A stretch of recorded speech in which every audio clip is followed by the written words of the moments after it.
by German hands that the structure of Europe will be rebuilt. Yesterday, December 7th, 1941, a date which will live in infamy. And so, my fellow Americans, ask not what your country can do for you, ask what you can do for your country.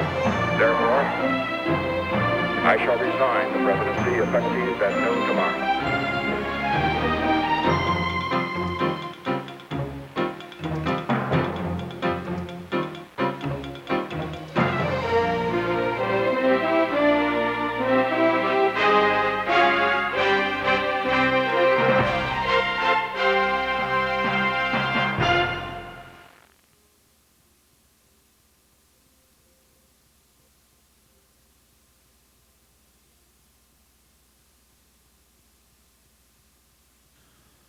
On the morning of September 11, 2001, the United States suffered the worst terrorist attack in its history. Arab terrorists hijacked and crashed two passenger airliners into the Twin Towers of New York's World Trade Center and one into the Pentagon in Washington, D.C. Two-term New York City Mayor Rudy Giuliani was immediately thrust into the national spotlight as he and other government officials sought to calm a panic-stricken public. On October 1st, less than a month after the attack, Mayor Giuliani was invited to address the United Nations General Assembly. Events had transformed him from a local mayor to an international statesman. Rudolph William Giuliani was born in Brooklyn, New York in 1944. The son of Italian immigrants, he overcame early obstacles to graduate magna cum laude from the New York University School of Law. In the early 1980s, Giuliani was appointed U.S. Attorney for the Southern District of New York. In this capacity, he earned national recognition for his prosecution of organized crime figures, drug kingpins, and insider traders. In 1993, Giuliani defeated incumbent New York City Mayor David Dinkins to become the first Republican to hold that office in 45 years. Under his tenure, New York City underwent an amazing revitalization. An unprecedented drop in the crime rate, accompanied by aggressive fiscal policies, led to a rebirth in the tourism and business sectors and earned Giuliani a place among the great mayors of New York City. In this presentation, Giuliani cast the World Trade Center attack as an attack on the entire world. Note his use of both statistics and anecdotes to tie this international audience to the tragedy. Indeed, says Giuliani, it was a deliberate violation of human rights and an attack on the UN Charter's plea for tolerance and peace. In his passion, he sees no gray area and no pardons. We're right, they're wrong, he concludes defiantly. His hard-hitting, forcefully delivered speech earned the sustained ovation it received from this international audience. Thank you, President of the General Assembly, Dr. Han Seung-so, and Secretary General Annan. And thank you very much for the opportunity to speak, and also for the consideration you showed the city in putting off your general session. And as I explained to the Secretary General and the President of the General Assembly, we are now open and we're ready, and at any time that we can arrange it, we look forward to having your heads of state and your foreign ministers here for that session. On September 11th, 2001, New York City, the most diverse city in the world, was viciously attacked in an unprovoked act of war. More than 5,000 innocent men, women, and children of every race, religion, and ethnicity are lost. Among these were people from 80 different nations. To their representatives here today, I offer my condolences to you as well, on behalf of all New Yorkers who share this loss with you. This was the deadliest attack, terrorist attack in history. It claimed more lives than Pearl Harbor or D-Day. This was not just an attack on the city of New York or on the United States of America. It was an attack on the very idea of a free, inclusive, and civil society. It was a direct assault on the founding principles of the United Nations itself. The preamble to the UN Charter states that this organization exists to reaffirm faith in fundamental human rights, in the dignity and worth of the human person, to practice tolerance and live together in peace as good neighbors, and to unite our strength to maintain international peace and security. Indeed, this vicious attack places in jeopardy the whole purpose of the United Nations. Terrorism is based on the persistent and deliberate violation of fundamental human rights. With bullets and bombs, and now with hijacked airplanes, terrorists deny the dignity of human life. Terrorism preys particularly on cultures and communities that practice openness and tolerance. Their targeting of innocent civilians mocks the efforts of those who seek to live together in peace as neighbors. It defies the very notion of being a neighbor. This massive attack was intended to break our spirit. Has not done that. It's made us stronger, more determined, and more resolved. The bravery of our firefighters, our police officers, our emergency workers, and civilians we may never learn of, in saving over 25,000 lives that day and carrying out the most effective rescue operation in our history, inspires all of us. I'm very honored to have with me as their representatives the Fire Commissioner of New York City, Tom Von Essen. Tom, please stand up.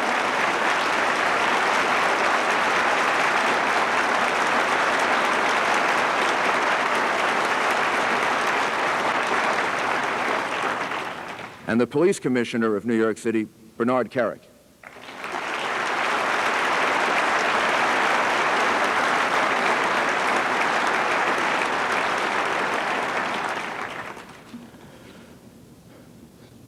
The determination, resolve, and leadership of President George W. Bush has unified America and all decent men and women around the world.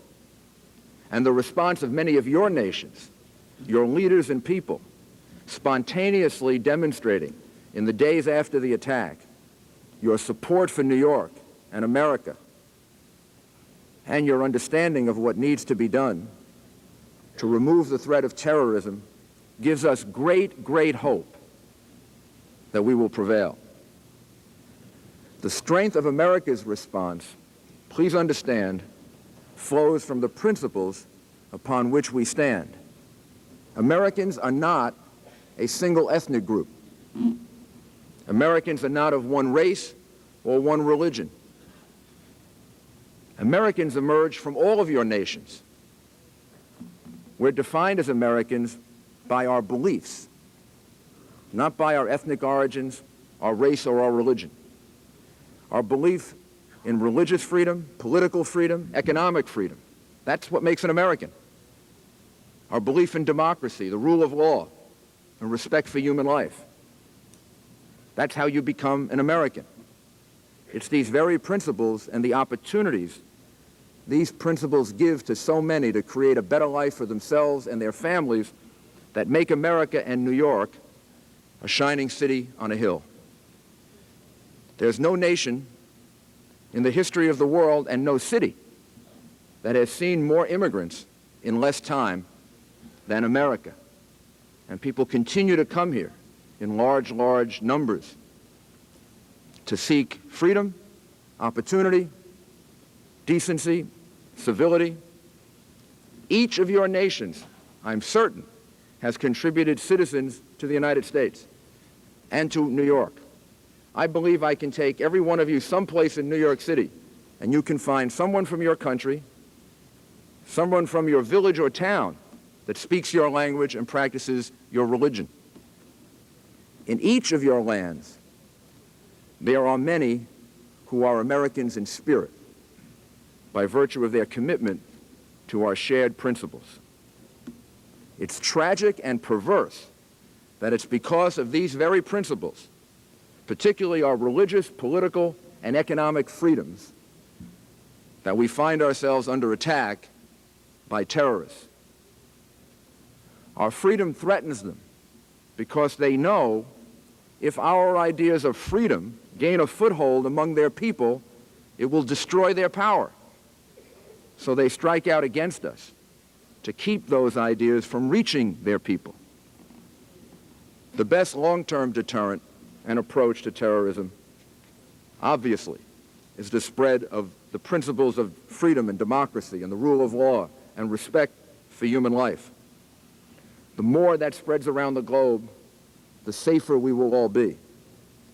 These are very, very powerful ideas. And once they gain a foothold, they cannot be stopped. In fact, the rise that we've seen in terrorism and terrorist groups, I believe, is in no small measure a response to the spread of these ideas, freedom and democracy, to many nations, particularly over the past 15 years. The terrorists have no ideas or ideals with which to combat freedom and democracy. So their only defense is to strike out against innocent civilians, destroying human life in massive numbers and hoping to deter all of us from our pursuit and expansion of freedom. But the long-term deterrent of spreading our ideals throughout the world is just not enough, and may never be realized if we do not act, and act together to remove the clear and present danger posed by terrorism and terrorists. The United Nations must hold accountable any country that supports or condones terrorism. Otherwise, you will fail in your primary mission as peacekeeper. It must ostracize any nation that supports terrorism. It must isolate any nation that remains neutral in the fight against terrorism. Now is the time, in the words of your charter, the United Nations Charter, to unite our strength to maintain international peace and security. This is not a time for further study or vague directives. The evidence of terrorism's brutality and inhumanity, of its contempt for life and the concept of peace, is lying beneath the rubble of the World Trade Center, less than 2 miles from where we meet today. Look at that destruction, that massive, senseless, cruel loss of human life. And then I ask you to look in your hearts and recognize that there is no room for neutrality on the issue of terrorism. You're either with civilization or with terrorists. On one side is democracy, the rule of law, and respect for human life. On the other is tyranny, arbitrary executions, and mass murder. We're right, and they're wrong. It's as simple as that. And by that I mean that America and its allies are right about democracy, about religious, political, and economic freedom. And the terrorists are wrong, and in fact evil, in their mass destruction of human life in the name of addressing alleged injustices. Let those who say that we must understand the reasons for terrorism come with me to the thousands of funerals we're having in New York City. Thousands. And explain those insane, maniacal reasons to the children who will grow up without fathers and mothers, and to the parents who have had their children ripped from them for no reason at all. Instead, I ask each of you to allow me to say at those funerals that your nation stands with America in making a solemn promise and pledge that we will achieve unconditional victory over terrorism and terrorists. There's no excuse for mass murder, just as there's no excuse for genocide. Those who practice terrorism, murdering or victimizing innocent civilians, lose any right to have their cause understood by decent people and lawful nations. On this issue, terrorism, the United Nations must draw a line. The era of moral relativism between those who practiced or condone terrorism and those nations who stand up against it must end. Moral relativism doesn't have a place in this discussion and debate. There's no moral way to sympathize with grossly immoral actions. And by so doing, and by trying to do that, unfortunately, a fertile field has been created in which terrorism has grown. The best and most practical way to promote peace is to stand up to terror and intimidation. The Security Council's unanimous passage of Resolution 1373, adopting wide-ranging anti-terrorism measures into the international community, is a very good first step. It's necessary to establish accountability for the subsidizing of terrorism. As a former United States attorney, I am particularly encouraged that the United Nations has answered President Bush's call to cut terrorists off from their money and their funding. It's enormously important. We've done that successfully with organized crime groups in America by taking away their ability to mass large amounts of money. You take away their ability to have others carry on their functioning for them, even if they're removed, arrested, prosecuted, or eliminated through war or through law enforcement. It cuts off the lifeblood of the organization. So I believe this was a very good first step. But now it's up to the member states to enforce this and other aspects of the resolution, and for the United Nations to enforce these new mechanisms to take the financial base away from the terrorists. Take away their money, take away their access to money, and you reduce their ability to carry out complex missions. Each of you sitting in this room is here because of your country's commitment to being part of the family of nations. We need to unite now as a family as never before, across all of our differences, in recognition of the fact that the United Nations stands for the proposition that human beings have more in common than divide us. If you need to be reminded of this, you don't need to look very far. Just go outside for a walk in the streets and the parks of New York City. You can't walk a block or 2 blocks in New York City without seeing somebody that looks different than you, acts different than you, talks different than you, believes different than you. If you grow up in New York City, you learn that. And then you learn something, if you're an intelligent or decent person, you learn that all those differences are nothing in comparison to the things that unite us. We're a city of immigrants, unlike any other city, within a nation of immigrants. Like the victims of the World Trade Center attack, we're of every race, we're of every religion, we're of every ethnicity, and our diversity has been our greatest source of strength. It's the thing that renews us and revives us in every generation, our openness to new people from all over the world. So from the first day of this attack, an attack on New York, on America, and I believe on the basic principles that underlie this organization, I've told the people of New York that we should not allow this to divide us, because then we would really lose what this city is all about. We have a very, very strong, we have very strong and vibrant Muslim and Arab communities in New York City. They are an equally important part of the life of our city. We respect their religious beliefs. We respect everyone's religious beliefs. That's what America is about. That's what New York City is all about. I've urged New Yorkers not to engage in any form of group blame or group hatred. This is exactly the evil that we're confronting with these terrorists. And if we're going to prevail over them, over terror, then our ideals and principles and values must transcend all forms of prejudice. This is a very important part of the struggle against terrorism. This is not a dispute between religions or ethnic groups. All religions, all decent people are united in their desire to achieve peace and understand that we have to eliminate terrorism. We're not divided about this. There have been many days in New York when I was running for mayor and since I've been mayor, many times when I would have a weekend in which I would go to a mosque on a Friday and a synagogue on a Saturday and a church, sometimes two churches, on a Sunday.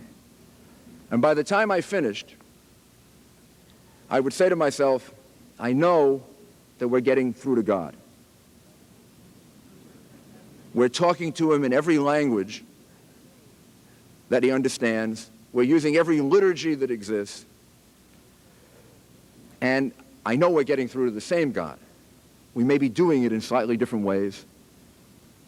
God is known by many different names and many different traditions, but identified by one consistent feeling: love. Love for humanity, particularly love for our children. Love does eventually conquer hate. I believe that. I'm sure you do. But it also needs our help. Good intentions alone are not enough to conquer evil. Remember British Prime Minister Neville Chamberlain, who, armed only with good intentions, negotiated with the Nazis and emerged hopeful that he had achieved peace in his time. Hitler's wave of terror was only encouraged by these attempts at appeasement. At the cost of millions of lives, we learned that words alone, although important, are not enough to guarantee peace. It is action alone that counts. For the United Nations and individual nations, decisive action is needed to stop terrorism from ever orphaning another child. That's for nations. For individuals, the most effective course of action they can take to aid our recovery is to be determined to go ahead with their lives. We can't let terrorists change the way we live. Otherwise, they will have succeeded. In some ways, the resilience of life in New York City is the ultimate sign of defiance to terrorism. We call ourselves the capital of the world, in large part because we're the most diverse city in the world, and we're the home of the United Nations. So that spirit of unity amid all our diversity has never, ever been stronger. On Saturday night, I walked through Times Square. It was crowded, it was bright, it was lively. Thousands of people were visiting from all parts of the United States and all parts of the world. And many of them came up to me, and they shook my hand and patted me on the back and said, "We're here because we want to show our support for the city of New York." And that's why there's never been a better time to come to New York City. I say to people across the country and around the world, if you were planning to come to New York sometime in the future, come here now. Come to enjoy our thousands of restaurants and museums and sporting events and shopping and Broadway. But also come to take a stand against terrorism. We need to heed the words of a hymn that I and the police commissioner and the fire commissioner have heard over and over again at the many funerals and memorial services that we've gone to in the last week, 2 weeks. The hymn begins, "Be not afraid." Freedom from fear is a basic human right. We need to reassert our right to live free from fear with greater confidence and determination than ever before, here in New York City, across America, and around the world. With one clear voice, unanimously, we need to say, we will not give in to terrorism. Surrounded by our friends of every faith, we know this is not a clash of civilizations. It's a conflict between murderers and humanity. This is not a question of retaliation or revenge. It's a matter of justice leading to peace. The only acceptable result is the complete and total eradication of terrorism. New York is strong, and they are resilient. We are unified, and we will not yield to terror. We do not let fear make our decisions for us.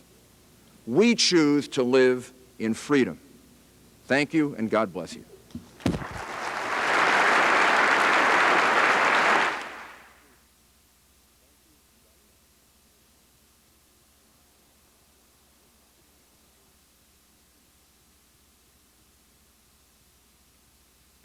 Since World War I, the United States has enjoyed no closer ally than Great Britain.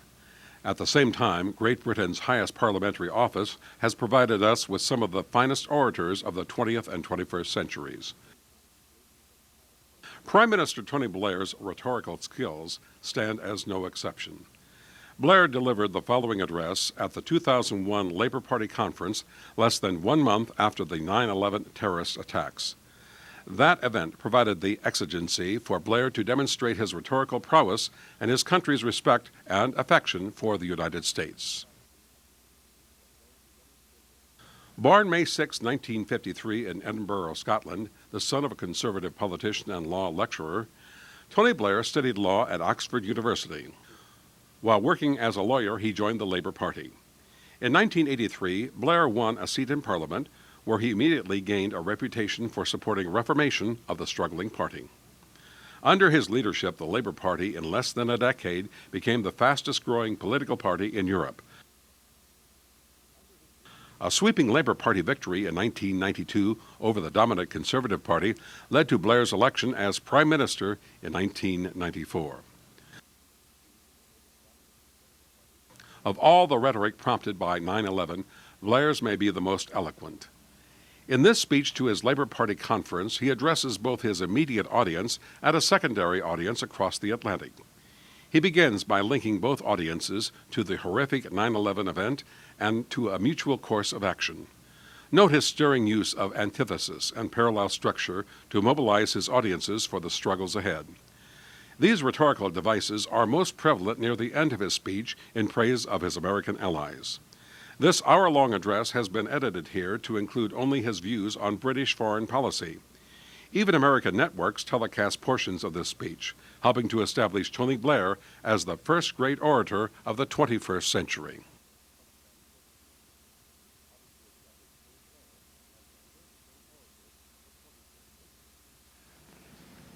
In retrospect, the millennium marked a moment in time, but it was the events of the 11th of September that marked a turning point in history, where we confront the dangers of the future and assess the choices facing humankind. It was a tragedy, an act of evil, and from this nation goes our deepest sympathy and prayers for the victims and our profound solidarity with the American people. We were with you at the first, we will stay with you to the last.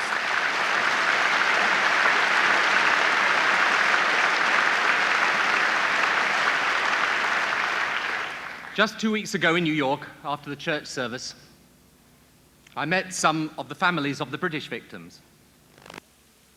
And it was in many ways a very British occasion. Tea and biscuits raining outside and around the edge of the room, strangers making small talk, trying to be normal people in a very abnormal situation. And as you crossed the room, you felt the longing and the sadness. Hands that were clutching photos of sons and daughters, wives and husbands, imploring you to believe that when they said there was still an outside chance of their loved ones being found alive, it could be true, when in truth you knew that all hope was gone. And then a middle-aged mother looks you in the eyes and tells you that her only son has died and asks you why. And I tell you, you do not feel like the most powerful man in the country at times like that, because there is no answer. There is no justification for the pain of those people. Her son did nothing wrong. The woman, 7 months pregnant, whose child will never know its father, did nothing wrong. And they don't want revenge. They want something better in memory of their loved ones. And I believe that their memorial can and should be greater than simply the punishment of the guilty. It is that out of the shadow of this evil should emerge lasting good. Destruction of the machinery of terrorism wherever it is found, hope amongst all nations of a new beginning where we seek to resolve differences in a calm and ordered way, greater understanding between nations and between faiths, and above all, justice and prosperity for the poor and dispossessed, so that people everywhere can see the chance of a better future through the hard work and creative power of the free citizen, not the violence and savagery of the fanatic.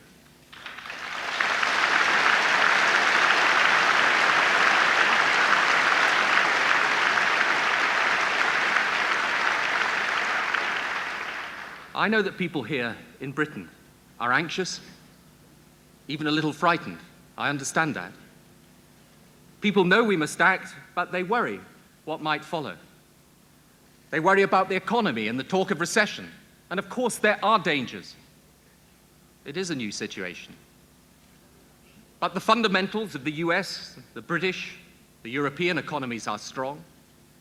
Every reasonable measure of internal security is being undertaken.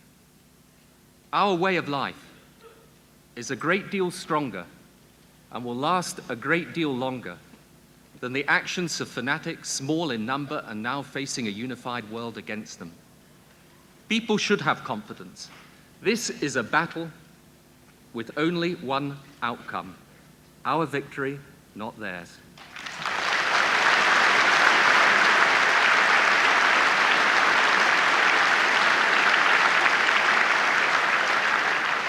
What happened on the 11th of September was without parallel in the bloody history of terrorism. Within a few hours, up to 7,000 people were annihilated.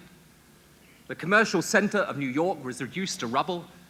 And in Washington and Pennsylvania, further death and horror on an unimaginable scale. And let no one say this was a blow for Islam, when the blood of innocent Muslims was shed along with those of the Christian, Jewish, and other faiths around the world.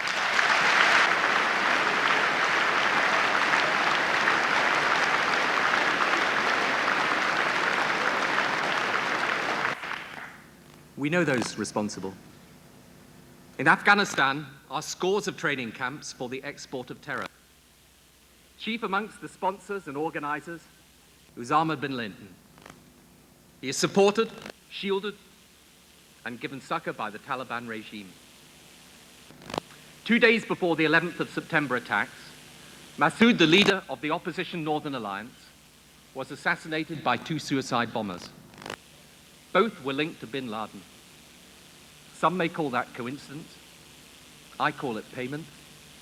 Payment in the currency these people deal in: blood. Be in no doubt at all. Bin Laden and his people organized this atrocity. The Taliban aid and abet him. He will not desist from further acts of terror. They will not stop helping him. Whatever the dangers of the action we take, the dangers of inaction are far, far greater.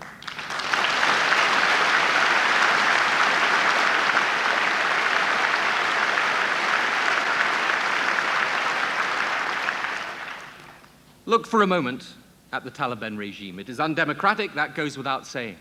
There's no sport allowed, or television, or photography. No art or culture is permitted. All other faiths, all other interpretations of Islam are ruthlessly suppressed. Those who practice their faith are imprisoned. Women are treated in a way almost too revolting to be credible. First, driven out of university, girls not allowed to go to school, no legal rights, unable to go out of doors without a man, those that disobey are stoned. There is now no contact permitted with Western agencies, even those delivering food. The people live in abject poverty. It is a regime founded on fear and funded by the drugs trade. The biggest drugs hoard in the world is in Afghanistan, controlled by the Taliban. 90% of the heroin on British streets originates in Afghanistan. The arms the Taliban are buying today are paid for with the lives of young British people buying their drugs on British streets. That is another part of their regime we should seek to destroy.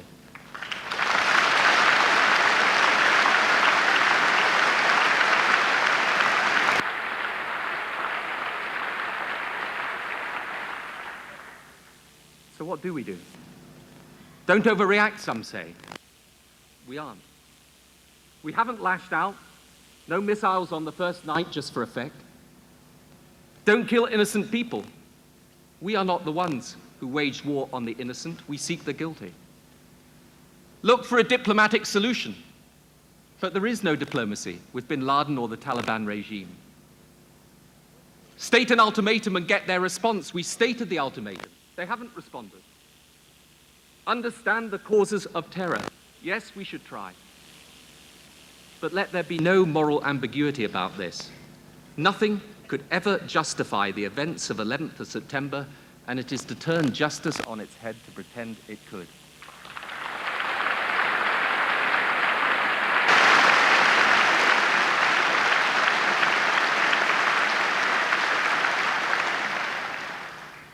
The action that we take will be proportionate, targeted. We will do all we humanly can to avoid civilian casualties, but understand what we are dealing with. Listen to the calls of those passengers on the planes. Think of the children on them told they were going to die. Think of the cruelty beyond our comprehension as amongst the screams and the anguish of the innocent, those hijackers drove at full throttle planes laden with fuel into buildings where tens of thousands of people worked. They have no moral inhibition on the slaughter of the innocent. If they could have murdered not 7,000, but 70,000, does anyone doubt they would have done so and rejoiced in it? So there is no compromise possible with such people. There's no meeting of minds, no point of understanding with such terror. Just a choice. Defeat it or be defeated by it. And defeat it we must.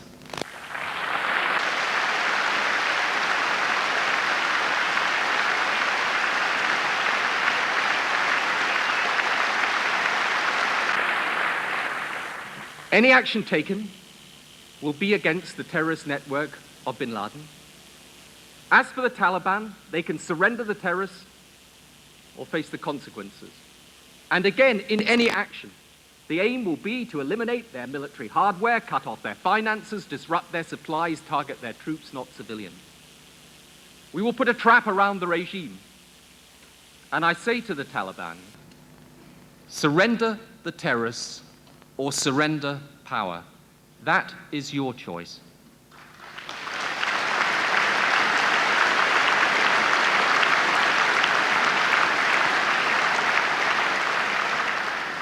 We will take action too, at every level, national and international. In the UN, the G8, the European Union, in NATO, in every regional grouping in the world, to strike at international terrorism wherever it exists. For the first time, the UN Security Council has imposed mandatory obligations on all UN members to cut off terrorist financing and end safe havens for terrorists. Those that finance terror, those that launder their money, those that cover their tracks, are every bit as guilty as the fanatic who commits the final act.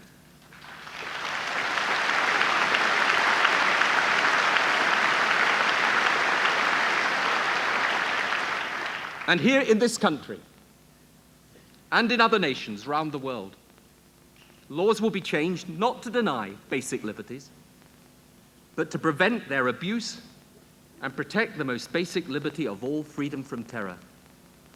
New extradition laws will be introduced, new rules to ensure asylum is not a front for terrorist entry. This country is proud of its tradition in giving asylum to those fleeing tyranny. We will always do so. But we have a duty to protect the system from abuse. It must be overhauled radically so that from now on, those who abide by the rules get help, and those that don't can no longer play the system to gain unfair advantage over others.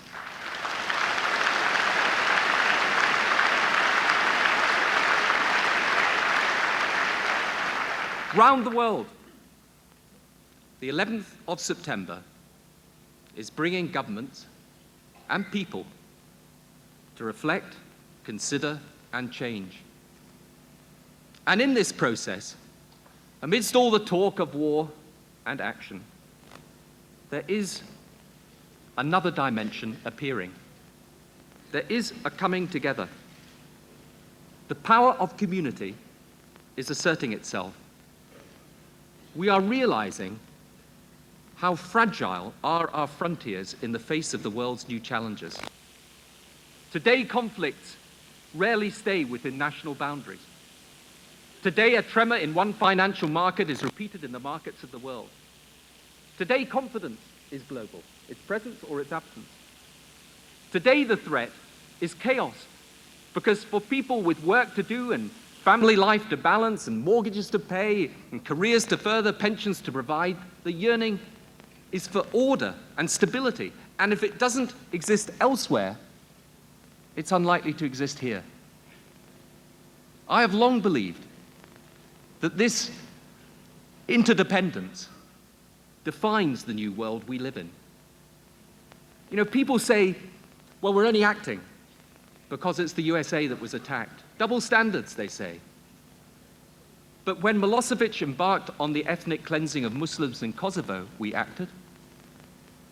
And the skeptics said it was pointless, that we'd make matters worse, we'd make Milosevic stronger. And look what happened. We won, the refugees went home, the policies of ethnic cleansing were reversed, and one of the great dictators of the last century will finally see justice in this century.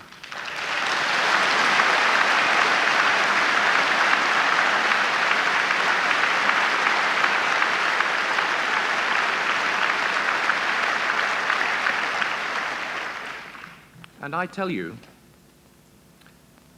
that if Rwanda happened again today, as it did in 1993, when 1 million people were slaughtered in cold blood, we would have a moral duty to act there also.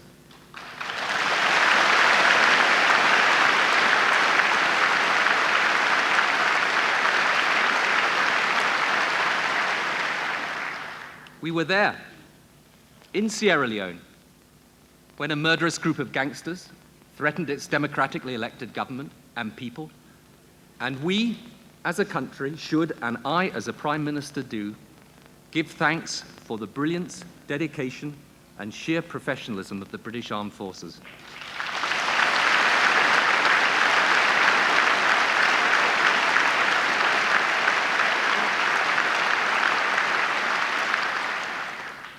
We can't do it all.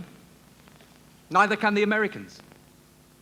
But you know, the power of the international community could, together, if it chose to. If humankind was able, finally, to make industrial progress without the factory conditions of the 19th century, surely we have the wit and will to develop economically without despoiling the very environment we depend upon.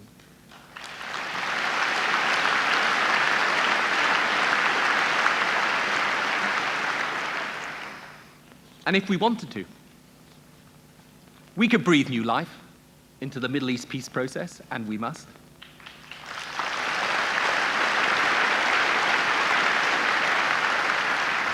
The state of Israel must be given recognition by all, freed from terror, know that it is accepted as part of the future of the Middle East, not its very existence, under threat. And the Palestinians must have justice, the chance to prosper and in their own land as equal partners with Israel in that future.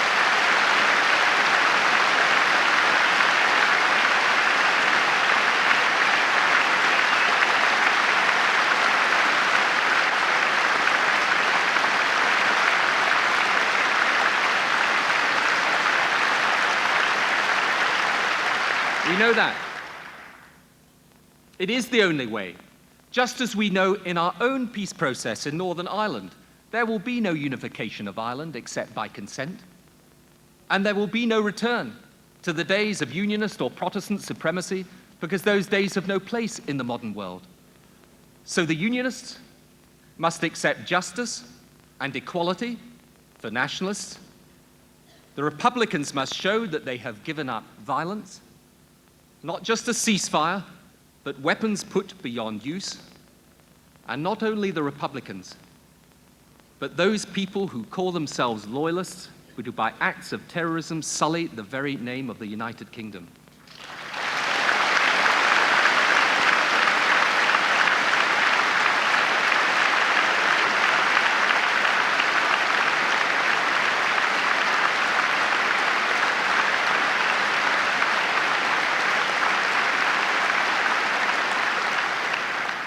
We know this also.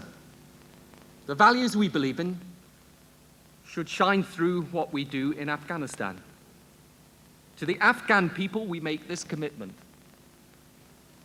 The conflict will not be the end.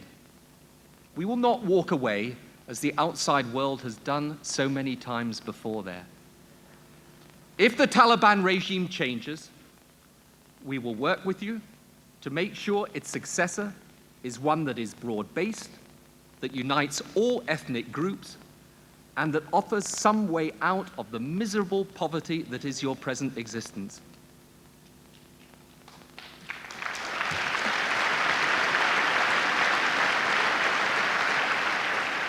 And more than ever before, with every bit as much thought and planning, we will assemble a humanitarian coalition alongside the military coalition, so that inside and outside Afghanistan, the refugees, 4.5 million on the move even before the 11th of September, are given shelter, food, and help during the winter months.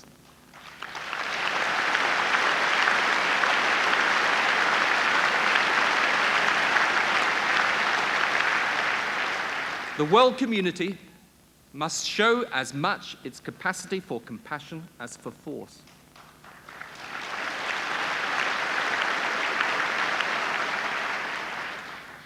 The critics will say, but how can the world be a community?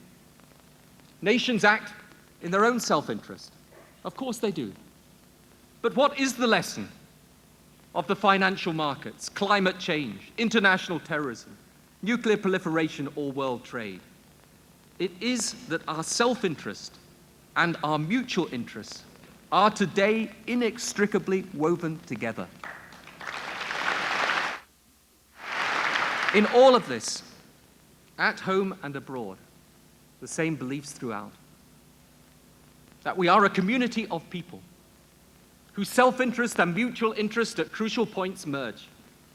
And that it is through a sense of justice that community is born and nurtured. And what does this concept of justice consist of?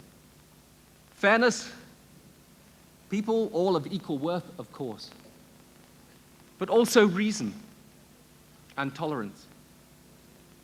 Justice has no favorites, not amongst nations, peoples, or faiths. When we bring to account those that committed the atrocity of the 11th of September, we should do so not out of bloodlust. We do so because it is just. We do not act against Islam. The true followers of Islam are our brothers and sisters in this struggle.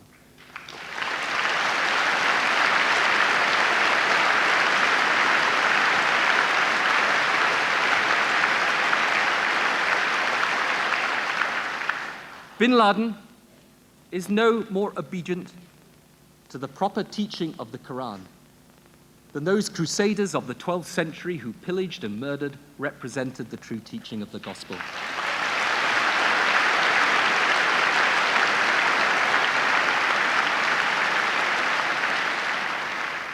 I believe it is time the West confronted its ignorance of Islam. Jews and Muslims and Christians are all children of Abraham. And this is the moment to bring the faiths closer together in understanding of our common values and heritage, a source of unity and strength. But I believe it is time also for parts of Islam to confront prejudice against America, and not only Islam, but parts of Western societies too. America has its faults as a society, as we have ours. But I think of the Union of America, born out of the defeat of slavery. I think of its Constitution, with its inalienable rights granted to every citizen, still a model for the world. I think of a black man, born in poverty, who became chief of their armed forces and is now Secretary of State, Colin Powell, and I wonder, frankly, whether such a thing could have happened here.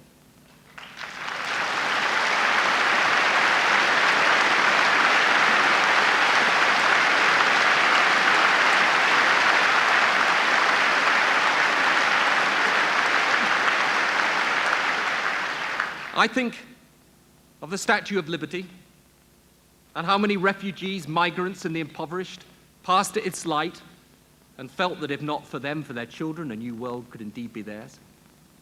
And I think of a country where people who do well don't have questions asked about their accent, their class, their beginnings, but have admiration for what they've done and the success they've achieved. And I think of those New Yorkers I met, still in shock, but resolute, the firefighters and police, mourning their comrades, but still head held high. I think of all of this, and I reflect, yes, America has its faults, but it is a free country, a democracy. It is our ally. And some of the reaction to the 11th of September betrays a hatred of America that shames those that feel it.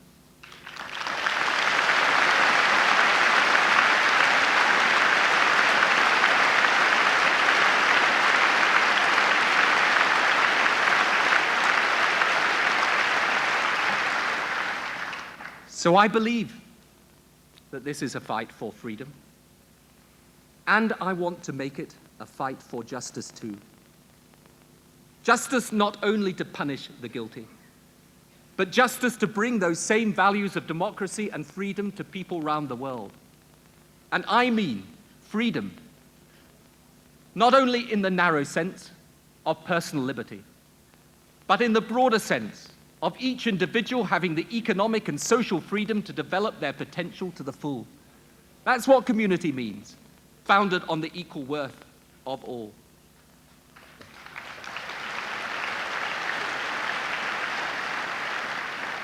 The starving, the wretched, the dispossessed, the ignorant, those living in want and squalor, from the deserts of northern Africa to the slums of Gaza to the mountain regions of Afghanistan, they too are our cause.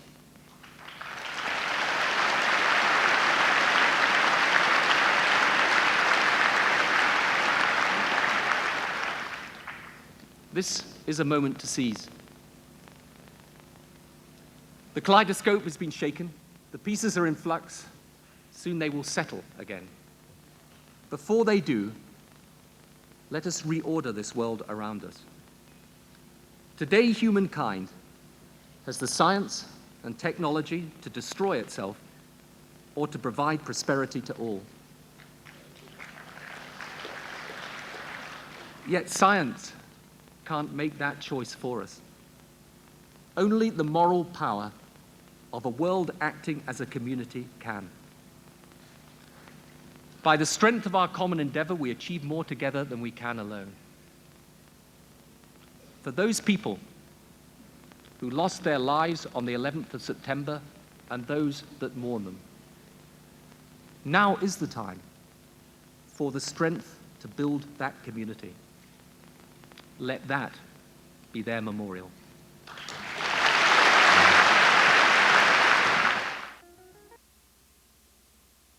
The Woodrow Wilson International Center for Scholars was established in 1968 to serve as an official memorial to the ideals and concerns of the 28th President of the United States, Woodrow Wilson.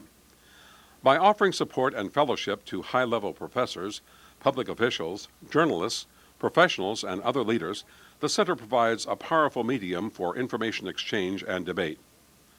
On August 9, 2001, 1 month prior to the World Trade Center attack, Senate Majority Leader Tom Daschle delivered an eerily prophetic speech to the members of the Institute. Born December 9, 1947, in Aberdeen, South Dakota, Tom Daschle attended South Dakota State University, where he graduated in 1969. Upon graduation, Daschle enlisted in the United States Air Force, serving for 3 years as an intelligence officer. In 1978, he was elected to the first of 4 terms in the House of Representatives. In 1986, Daschle joined the Senate after defeating incumbent James Abner. Only 8 years later, Daschle succeeded Maine Senator George Mitchell as Democratic leader. In 2001, Democrats regained the balance of power in the Senate and elevated Daschle to the role of Senate Majority Leader. A month prior to the World Trade Center disaster, Tom Daschle contrasts his views on foreign policy to those held by President George W. Bush. He begins by establishing recent historic trends and U.S. vulnerabilities. He then uses these as premises for his argument that the U.S. must act in concert with other nations to address these international trends. His use of the metaphor, "If we are not in the game, we are on the sidelines," helps him build the case against Bush's foreign policy. As Senate and opposition leader, Tom Daschle promotes an alternative foreign policy for the beginning of the 21st century. Thank you very much, Lee, for that generous and warm introduction. And I do mean warm. Let me thank Lee Hamilton for inviting me to be with you today. We miss Lee's voice tremendously in the Congress, but we are grateful to have him as a continuing part of the public debate, and he does it so ably here at the Woodrow Wilson International Center. I also want to note that being here is a good metaphor for what I'm about to say, because if the Woodrow Wilson Center can peacefully exist and thrive in the Ronald Reagan building, then we can truly bridge any difference that divides us. Before I begin, I just want to check on one thing. President Bush is back home, correct? You can never be too careful, and I want to make sure of that before I start. But on a more serious note, the Constitution outlines an important role for the United States Senate in foreign policy. I take that role seriously and believe that the national interest is best served through an open, cordial, and honest debate about the direction of our foreign policy. And I hope to further that goal today. The United States begins this century at a place unique in the history of the world. By any measure, the scope of our power and our influence is unmatched. With a GDP in excess of $10 trillion, our economy is larger than that of the next 4 largest nations combined. American innovation not only has yielded American prosperity, but fuels the engine of global growth and technological change. Our military expenditures are now larger than those of all other countries combined. We are the only nation on the earth able to project power in every region of the earth. Consider this. B-52, stationed in Missouri, flew halfway around the world to help bring an end to the ethnic cleansing in Kosovo and returned home without stopping to land. The reach of American power is perhaps superseded only by the reach of American culture.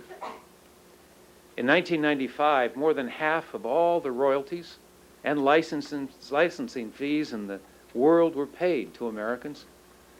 Our movies and music and media are everywhere. The Senate may never hold confirmation hearings on Mickey Mouse or the Microsoft Butterfly or Madonna, but in many ways they are seen as our ambassadors to the world. At the same time we have achieved dominance, we are also confronted with the reality of truly global interdependence. By 2004, 1 billion people will be surfing the World Wide Web. The result is an exchange of ideas and information never before known. I've seen the power of that exchange of information myself. For example, a few years ago, I visited Albania as part of a congressional delegation. While I was there, I talked to a man in his 30s. He told me that when he was a boy, if someone had a television with an antenna and they turned it to face the sea, to receive uncensored information from Italy, police would come to their house and turn the antenna around. For years, the Albanian government was able to keep its people shut off from the rest of the world. But as information about the changes sweeping across Central Europe crept in, the people of Albania turned their eyes and their hearts, and yes, their television antennas, toward democracy. Albania's road since then has been a rocky one, but in that story is a new global truth.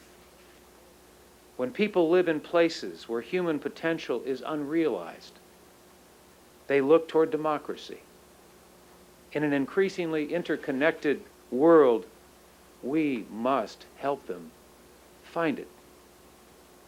Those two trends in history, U.S. dominance and global interdependence, would seem in some sense to be contradictory. Standing alone, we are stronger than ever before. And yet, we are more vulnerable in more ways than ever before. That is our paradox. A nation as susceptible to an explosive-laden skiff as it is to a nuclear weapon. A nation that can be attacked by a single terrorist, or a rising tide of global warming, a computer virus, or a biological one. A nation unrivaled in its economic strength, but whose strength is increasingly tied to the economic and political stability of the rest of the world. These contradictions create a number of challenges. Challenges as old as the human race, and some as new as our newest technologies. But challenges which demand our vigilance and demand our leadership. First, we need to maintain the military strength and superiority we've now enjoyed while preparing our military to meet the threats of tomorrow. This is our first obligation as public servants. Second, we need to multiply our own strength by maintaining strong, solid relations with our allies. Third, we need to recognize that it is in our national interest to help our former adversaries like Russia and China build a pluralistic society tied to the West. Fourth, we must continue to be an active force for peacemaking from the Middle East to Northern Ireland to the Balkans. Fifth, we need to confront a new breed of global challenge: proliferation, terrorism, HIV/AIDS, and global warming. And sixth, we need to maintain leadership in the global economy and expand trade and deal with the global growing economic disparity that arises from it. We must do all of these while recognizing that in the wake of the President's nearly $2 trillion tax cut, we now have limited budgetary resources at our disposal. In confronting these challenges, we face three options. We can act alone. We can act in concert with a handful of others, or we can try to bring together the broad coalitions. There are, to be sure, times when our national interest will compel us to do it alone. When President Reagan bombed Libya in 1986, when we retaliated against Saddam Hussein in 1993 or Osama bin Laden in 1999, we were properly exercising our right as a sovereign nation. We should continue to do so when circumstances demand it, and our goals are advanced by it. But many of the challenges we face, and most of the new challenges that are emerging, are global in nature and demand a global response. Take proliferation, for example. We've made positive strides in the past several years. We've eliminated nuclear weapons from Ukraine to Belarus, Kazakhstan. We negotiated and ratified the Chemical Weapons Convention and stopped North Korea's production of nuclear fuel. We saw countries like Brazil give up their missile programs. However, these successes must not breed complacency. India and Pakistan have joined the club of states possessing nuclear weapons. Some believe North Korea may have as well. Iraq, Iran, and Libya are trying to develop nuclear weapons. Russia still has the material and know-how to produce 60,000 nuclear weapons. At least a dozen countries have offensive biological weapons programs, and at least 16 states have active chemical weapons programs. And these numbers represent only states. Never mind the non-state actors who may be pursuing weapons of mass destruction. Remember, it did not take a long-range missile to deliver the lethal force to the USS Cole, to the World Trade Center, to our embassies in Kenya or Tanzania, or disperse sarin gas to the Tokyo subway. As the bipartisan Baker-Cutler task force recently concluded, the most urgent, unmet national security threat of the United States is the danger that weapons of mass destruction or weapons usable material could be stolen or sold to terrorists and used against American troops abroad or civilians at home. No less threatening and no less demanding of our international leadership is the global pandemic of AIDS. To date, AIDS has affected 36 million people worldwide. In the 64 days since I've been majority leader, 1 million people have been infected, and over 350,000 people have died in Africa alone. For many countries around the world, AIDS is not just a humanitarian crisis, it's a security crisis, because it threatens the very institutions that define and defend the character of a society. This disease weakens workforces and saps economic strength. AIDS strikes at teachers and denies education. It strikes at the military and subverts the forces of order and peacekeeping. And what has happened to many countries in Africa could well happen to others if current rates of infection continue unchecked. No border can keep AIDS out, and no border is a sufficient barrier from the responsibility to fight it. Here is an international effort where President Bush has recognized that America has an obligation to lead. But it is not enough to simply get it. We need to get it done. I'm proud that the United States was the first contributor to the Global AIDS Trust Fund. In the Senate, we were able to include an additional $100 million for the trust fund this year, and a bill now working its way through the Senate has added another $450 million in the fight against AIDS for the coming fiscal year. These are important but still insufficient steps in our effort to confront and ultimately defeat this terrible disease. Certainly the administration is right to state that our proper response to whatever threats we face must be determined on a case-by-case assessment of our national interests.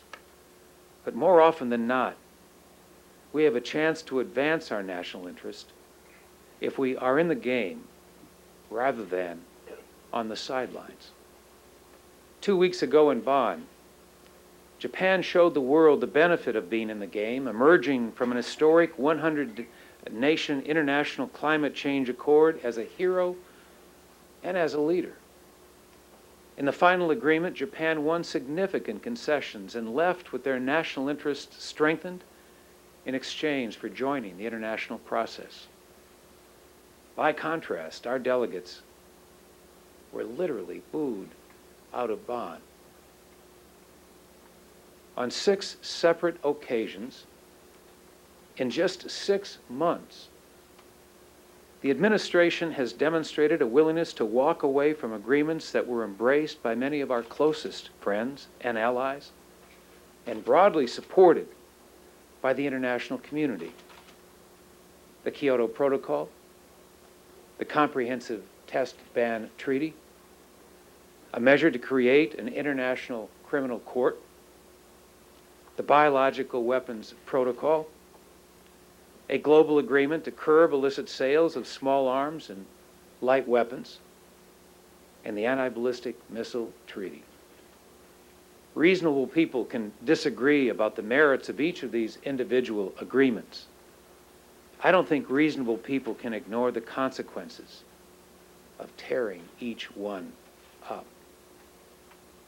Instead of asserting our leadership, we are abdicating it. Instead of shaping international agreements to serve our interests, we have removed ourselves from a position to shape them at all. The administration seems to have forgotten an essential fact of today's global age. With the Cold War over, fear of a common enemy no longer keeps our allies by our side. Our allies will follow us only if we use our unparalleled strength and prosperity to advance common interest. Only then will our power inspire respect instead of resentment. If we continue down this path, our allies will be forced to fill the void we leave, not necessarily with our interests uppermost in their minds. It is not enough, as President Bush suggested, simply to send U.S. officials to international meetings. Woody Allen wasn't talking about foreign policy when he said that 85% of life is just showing up. Of course, these problems did not begin with the Bush inauguration. In many ways, as the world's only superpower, we must accept that they come with the territory. Remember, our allies were not so enthusiastic about President Clinton calling America the indispensable nation. But these problems have intensified so much and so quickly that our allies may be tempted to treat us as a dispensable nation. There's another way, a better way. It's not a new idea, and it's not a partisan one either. I think President Nixon summed it up best. He said a free world leadership does not mean dictatorship to the free world. It means consultation with the free world and developing from the leaders of the free world the best possible thinking that we can develop for attacking our common problems. American leadership in this new world begins by maintaining and modernizing alliances that we already have. The President took a significant step last month by acknowledging the importance of our participation in the NATO-led effort to prevent the resurgence of violence in southeastern Europe. I commend him for visiting our brave troops, the men and women in the front lines of Kosovo. But when the President says to our allies, as he did then, that we went together, we will leave together, we must ask that we go further. We have a significant and historic stake in the Balkans and with our Greek and Turkish allies in Southeast Europe. So let us say, we went in together, we will succeed together, and then we will leave together. This is the message. This is the message that our NATO allies need to hear, and the clear warning to the war criminals and mass murderers still at large that they simply cannot outweigh us. I also believe that we need to adapt the NATO of today to the Europe of tomorrow. We need to encourage and support NATO's efforts to expand this important alliance. In addition, we welcome our European allies' plans to increase their collective defense capability. My hope is that the actual resources will match their intentions and that this effort will be made in concert with NATO. We need to build on the progress we have made in Asia with our friends in Japan and South Korea. We should stand with South Korean leader Kim Dae-jung as he pursues realistic engagement policies with the North and not undercut him in that effort. We need to work with our friends in Mexico as well as address issues of concern throughout Latin America, including the promotion of democracy, human rights, and the fight against poverty. We need to work with the nations of Africa to promote democratic reform, transparent institutions of leadership, and economic growth. And while we recognize that U.S. troops are not the world's policemen, we must also recognize that it is sometimes in our national interest to project our power for peace. So long as we solve the riddle of how to effectively support the efforts of others to build the economic and political institutions that sustain peace when it is time for our peacekeepers to lead. We have to strengthen the capacity of the UN and regional organizations to develop an international cadre of economic advisors and civilian police that can replace the peacekeepers. And we have to do a better job of training the trainers, as we recently did in Nigeria, so that regional militaries can bring peace to regional conflict. Finally, we must reach out in a clear-eyed way to those powers in transition that were once our adversaries, Russia and China. The 20th century, in many ways, was the story of our triumph over two great and pernicious adversaries, Nazism and communism. Today, we do not need a great adversary to be a great country. Unfortunately, some don't accept this reality. And with the collapse of the Soviet Union, they would like to see China take its place. I believe we need to take a more nuanced view. China is a nation at a crossroads. Today, China is in the midst of a sweeping economic reform. Although democracy is growing at the local level, China still has a sordid record on human rights and still has not guaranteed the right to worship, to speak, or to choose one's leaders. The release of our visiting scholars, while welcome news, was not an exception. The arrest and release of Americans is hostage diplomacy, not a sign of improvement in the way China treats its people. So the question for the United States is not whether we approve of everything China does. We don't. The question is, how do we get China to embrace the norms of international behavior, including the rule of law? We don't do it by abandoning the kind of frank and open exchange that allows us to raise our differences in the first place, or by trying to isolate a nation with 1.2 billion people and a nuclear arsenal capable of reaching targets in the United States, or by turning our backs on what could develop into one of the nation's or one of the world's largest economies. We have to engage China, even as we challenge China on key areas of difference. It is in America's clear national security interest to do so. It is in America's vital economic interest to do so. And in the long run, it is the only way to help bring freedom and reform to the people of China. Similarly with Russia, it is a good thing that we are talking with Russia about strategic stability. Russia's potential arsenal of 60,000 nuclear warheads gives us 60,000 reasons to engage. But it is much more important than that. Russia is an emerging democracy, a process whose outcome is still far from certain. Russia borders 14 countries, many of which are undergoing fragile transformations of their own. The political and economic well-being of Russia affects the well-being of Europe and the rest of the world. This was demonstrated when Russia's financial crisis sent shockwaves from Frankfurt to Sao Paulo, to Tokyo, to Wall Street. That is why it was troubling to watch President Bush reduce our complex relationship with Russia to a simple matter of trust between leaders. The stakes are too high to base our strategic relationship on one man's assessment of another man's soul. Just to prove how complex our relationship is, within a few short weeks of President Bush's endorsement of Vladimir Putin as an honest, straightforward man that Americans can trust, Putin was hugging Jiang Zemin in Moscow and signing a Sino-Russian treaty of friendship and cooperation, the first pact since 1950. We need to speak out against Russian behavior we see as retrogressive, but we have a fundamental interest in helping Russia build a modern, pluralistic democracy tied to the West. I fear the administration is looking at our complex relationships with our allies and with Russia and China not through the spectrum of shared concern, but rather through the prism today of missile defense.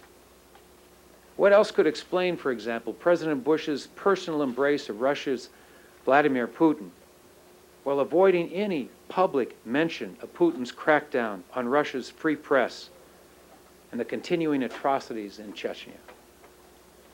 The administration seems to have turned one of its campaign promises on its head. Instead of being better to our long-time friends and more realistic with countries like Russia, in the name of NMD, today it is doing just the opposite. Now let me be clear, Democrats support mutually agreed upon modifications to the ABM treaty and a robust national missile defense testing program. Under the right circumstances, we could support deployment of a limited national missile defense. However, this administration's single-minded approach jeopardizes larger U.S. political, economic, and security goals around the world. It shortchanges our ability to deal with our more immediate threats here at home. It encourages other countries to either increase their existing arsenal, develop new weapons, or seek other means to exploit perceived U.S. vulnerability. And if we choose to act unilaterally, it makes it harder to develop the necessary multilateral responses to arms control and a whole array of global issues. Many supporters cite the recent successful intercept test as a reason now to push ahead. Well, I congratulate the scientists and engineers who made this technological feat possible, but to use the success of one or two preliminary tests to blanket justification for deployment is far premature. I would remind everybody that in this latest test, we knew who was launching, where it was being launched from, when it was being launched, what was being launched, and the flight path it would take. For good measure, there was a homing beacon on the target missile. Now, if our adversaries would be kind enough to meet all of these conditions, and if we are willing to accept 50% success rate, then maybe I too would share their assessment. But I wouldn't bet my life on it, let alone the security and fiscal health of the United States. The chief threat to America is not from big, lumbering ICBMs launched with a clear return address. The chief threat today comes from biological and chemical weapons and bombs that could be smuggled into a cargo container or a bus or a backpack. They come from attacks to our economic infrastructure, the computer systems, the communications networks, the power grids on which America today is dependent. They come from terrorists who do not have the infrastructure to launch ICBMs and who leave no return address. National missile defense is the most expensive possible response to the least likely threat we face. If we are to pursue such a strategy, we need to be clear about the trade-offs. In spite of his claims that the federal government should be able to live on a 4% spending increase, President Bush's budget asks for a 10% increase for the Pentagon, including a 57% increase in missile defense. We support an increase both in the Pentagon budget and in missile defense, but a 57% increase this year, along with the prospect of hundreds of billions of dollars in future years, would cannibalize the personnel and force structure that deal with the threats that we are far more likely to face. So let's take a closer look at the trade-offs. If we're to provide overall missile defense with the 10% budget increase the Pentagon enjoys under the President's current proposal, we could pursue a broad array of missile defense technologies consistent with the ABM Treaty, which top experts tell us we can do for quite some time. But we would also free up about $2.5 billion this year alone. What does $2.5 billion get us? As Michael O'Hanlon at the Brookings Institution and others have shown, it would allow us to make significant investments in programs that address the more imminent, more immediate threats that we face. It would allow us to substantially restore the cuts the President has made to the U.S. program to control and destroy Russia's nuclear weapons and weapons material, and find alternative employment for their nuclear scientists and workers. That's the first thing. Second, it would allow us to train and equip our local emergency workers to deal with the consequences of biological or chemical weapons attack. Third, that $2.5 billion would allow us to continue to fund our modest obligations to control North Korea's nuclear fuel production and re-engage the North Koreans on ending their missile program.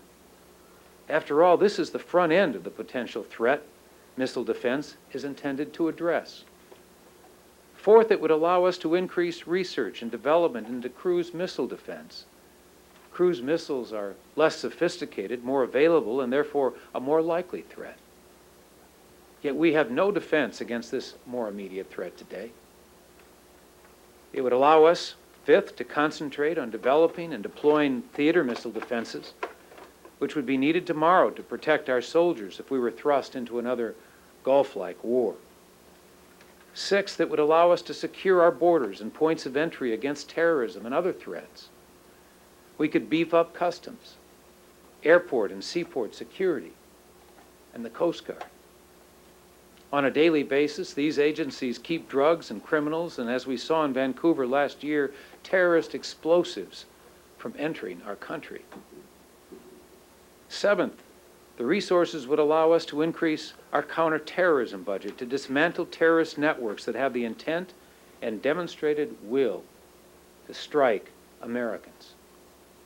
Eighth, we could fight cyber terrorism by increasing computer security. Just last week, we saw code-red viruses paralyze computer systems worldwide, including the Pentagon. With our economy and national security increasingly reliant on computer networks, those networks demand greater protection. And ninth, we could fund scholarship programs for foreign language and foreign regional studies programs and expand intelligence community staffing. Anyone who heard the chilling transcript of the exchanges between Peruvian pilots and the American liaison officials that led to the attack on a missionary flight certainly now understands the importance of being able to speak the language. These are all here, and now threats that could fund all of the programs at levels necessary to start addressing them without shortchanging our troops, the weapon systems they rely on, or missile defense. Think about that. We're not cutting missiles defense's budget or freezing missile defense budget. We're not even holding it to the 4% the president said is appropriate for government spending today. If we simply increase national missile defense by the same 10% the president proposes to increase the Pentagon budget, we can provide resources to every one of the programs that I've just listed, and thereby increase our security in every one of those areas. There's one final overarching component of our national security, and that is our economy. Our economy is the envy of the world and the foundation of all of our strength. Increasingly, that economic strength depends on economic engagement. One of the most significant ways we engage the world is through trade. 4% of the world's consumers live within the United States. 96% live outside our borders. The only way our economy can continue to grow is if we sell American products to the 96% who live in other countries. While greater globalization is an inevitability, the form and direction it takes is not. We need to recognize that the benefits of trade come with real costs, and to the extent we recognize those costs and address them, we better position ourselves to maintain and enhance our status as the world's leading economic power. We need to address head-on the concerns and real fear that people have about globalization. But we should not use these concerns as a pretext for protectionism. As we move forward in opening markets and increasing trade, we need to address core labor standards and environmental protections and help people who are dislocated by trade and globalization. We have introduced a proposal in the Senate to expand the universe of people eligible for trade adjustment assistance and the benefits they receive. As others have suggested, the rising tide of trade does lift boats, but not all boats. Some are even capsized. We have a responsibility to expand our economy, the global economy, and to help make sure the benefits and burdens are shared fairly. Internationally, we need to make sure that globalization does not result in the wealthy nations getting wealthier and the poor nations getting poorer and even more desperate. We need to do our part to help lift developing nations out of poverty. That means making the necessary investments in our foreign assistance budget. It means continuing our efforts to relieve the debt of developing countries that use the savings to invest in their people. We need to help poor countries develop institutions and rule of law to help them join the global economy and provide the basic protections that are the right of all humans. On Memorial Day, when I was young, my father would take me and my brothers to the Veterans Cemetery in our hometown of Aberdeen, South Dakota. I remember standing with him, looking at all those headstones with their service crosses. He never said a word. I remember the stillness even today as he stood there. Years later, I learned he had a special understanding of the sacrifices made for those who served. My father was an Army sergeant in World War II. He was in the 6th Armored Division and landed on the beaches of Normandy on June 7, 1944. He was injured there, and as he recovered, one of his many duties was getting back to the States about the dead and the missing, so their loved ones could be notified. He saw in that beach and in the letters that he had to write personally the sacrifices that our democracy has demanded of generations that came before ours. Today's strength was bought with those sacrifices. My father's service and the servants of millions like him is the very reason that today our power and influence are unmatched. The reach of our culture is unparalleled, and the hope of our democracy is a light to the nations of the world. And one young man in Albania. God willing, the place we now enjoy in the world will not be secured in the future on the field of battle. But for that to be the case, we must secure it through the wisdom of our decisions and a recognition of our responsibilities. Our strength is our greatest blessing. Our freedom is our greatest inheritance. And by meeting our obligations, we can secure them at home and spread them throughout the world. Thank you all very, very much.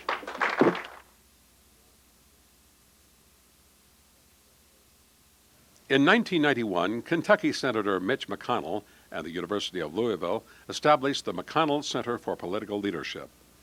Through a variety of lectures, seminars, panel discussions, and conferences, the McConnell Center has earned a reputation for offering the insights of influential political leaders, business executives, and accomplished scholars.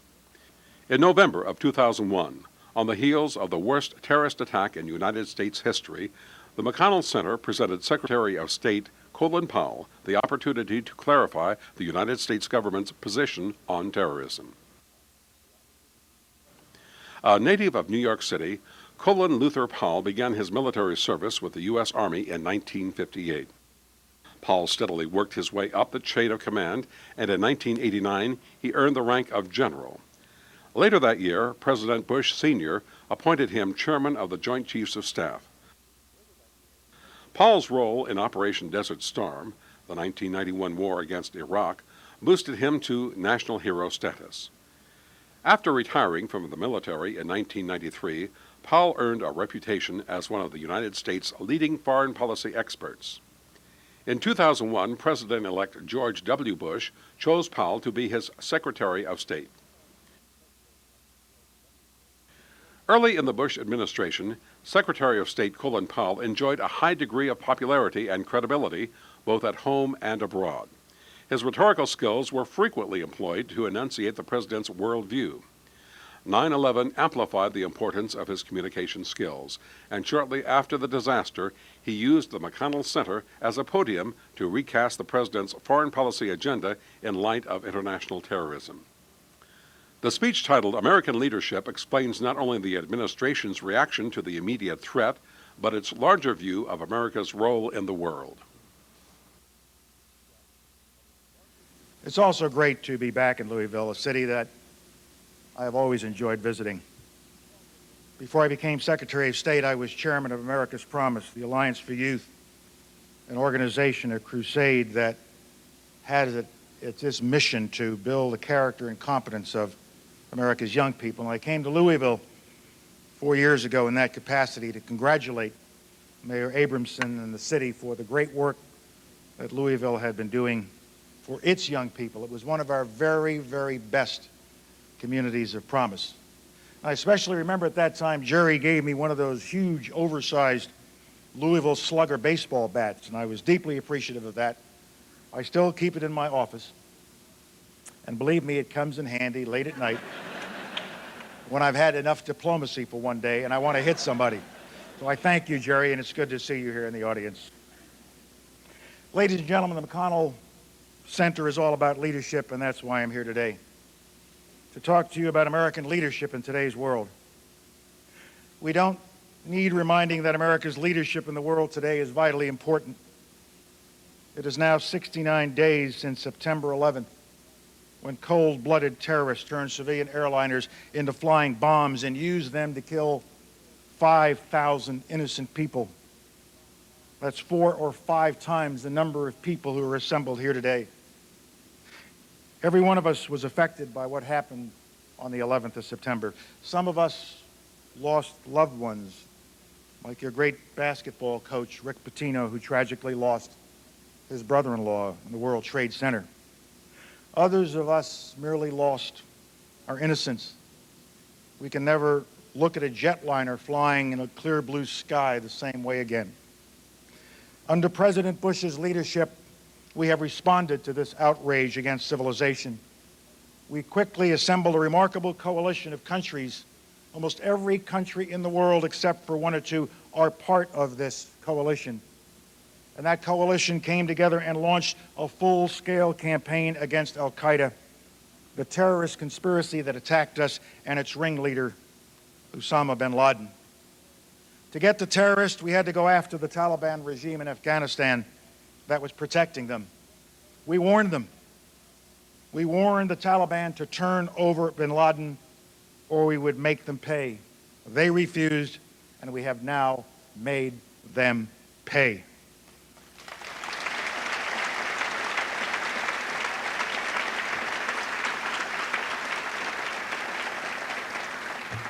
We have driven them from power, and I know that all of you are as proud as I am of the brave men and women of our armed forces and our intelligence services who made that success possible. Those kids are just great, and we all need to be proud of them.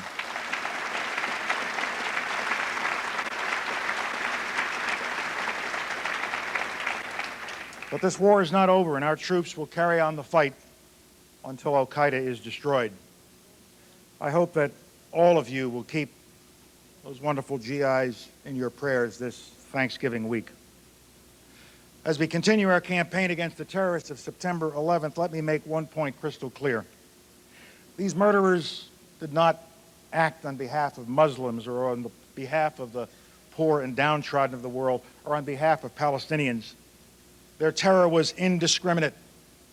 The murderers of September 11th killed people of all faiths, Muslims and Jews, Christians and Hindus. Muslim leaders around the world have condemned these attacks. Leading Islamic groups have joined distinguished Muslim scholars in rejecting bin Laden's efforts to cloak himself in Islam. Nor do the terrorists speak for the Palestinians, whose leaders have rejected bin Laden's attempt to hijack their cause for his murderous ends. No, these criminals have no religion and they have no human cause. Their goal, and the goal of all like them, is to divide and embitter people. They are evil merchants of death and destruction. To understand the true faith of al-Qaeda and the Taliban, all we have to do is look at the way they hijacked Afghanistan. The Taliban squeezed the life out of Afghanistan. No music, no soccer, no education or jobs for women. Nothing, nothing but total support to Osama bin Laden and his gang of al-Qaeda murderers. Now, in recent days, as the curtain has been lifted, we have seen on television the joyous pictures of liberated Afghans, of women throwing off their burqas, children happily flying kites. Last night we saw the television station start broadcasting again with two women and a man not only giving out the news but reading the Quran to those who could listen for the first time in years. Compare the Taliban's depredations with the response of the international community to the plight of the Afghan people. We are feeding millions of Afghans put at risk by drought, famine, and Taliban misrule. Before we were able to go in on the ground, we dropped food from the air.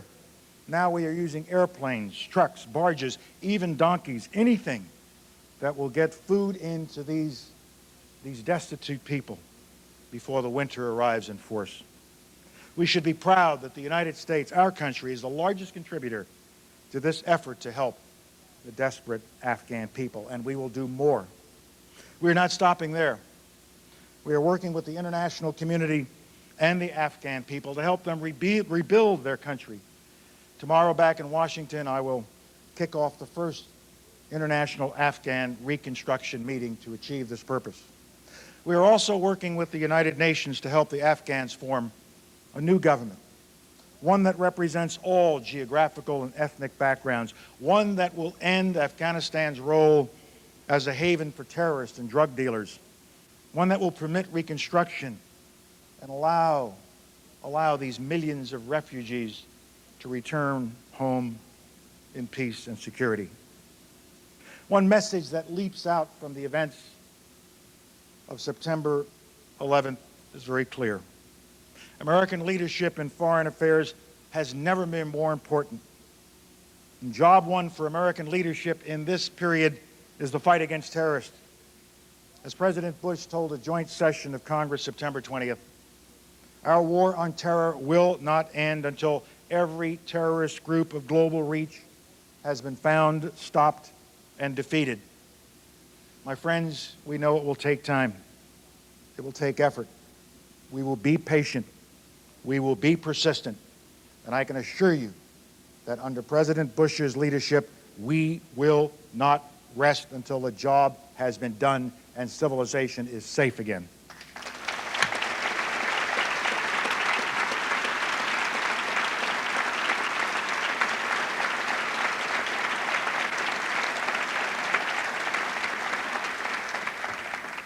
While the fight against the terrorists is our top priority, it is not our only priority.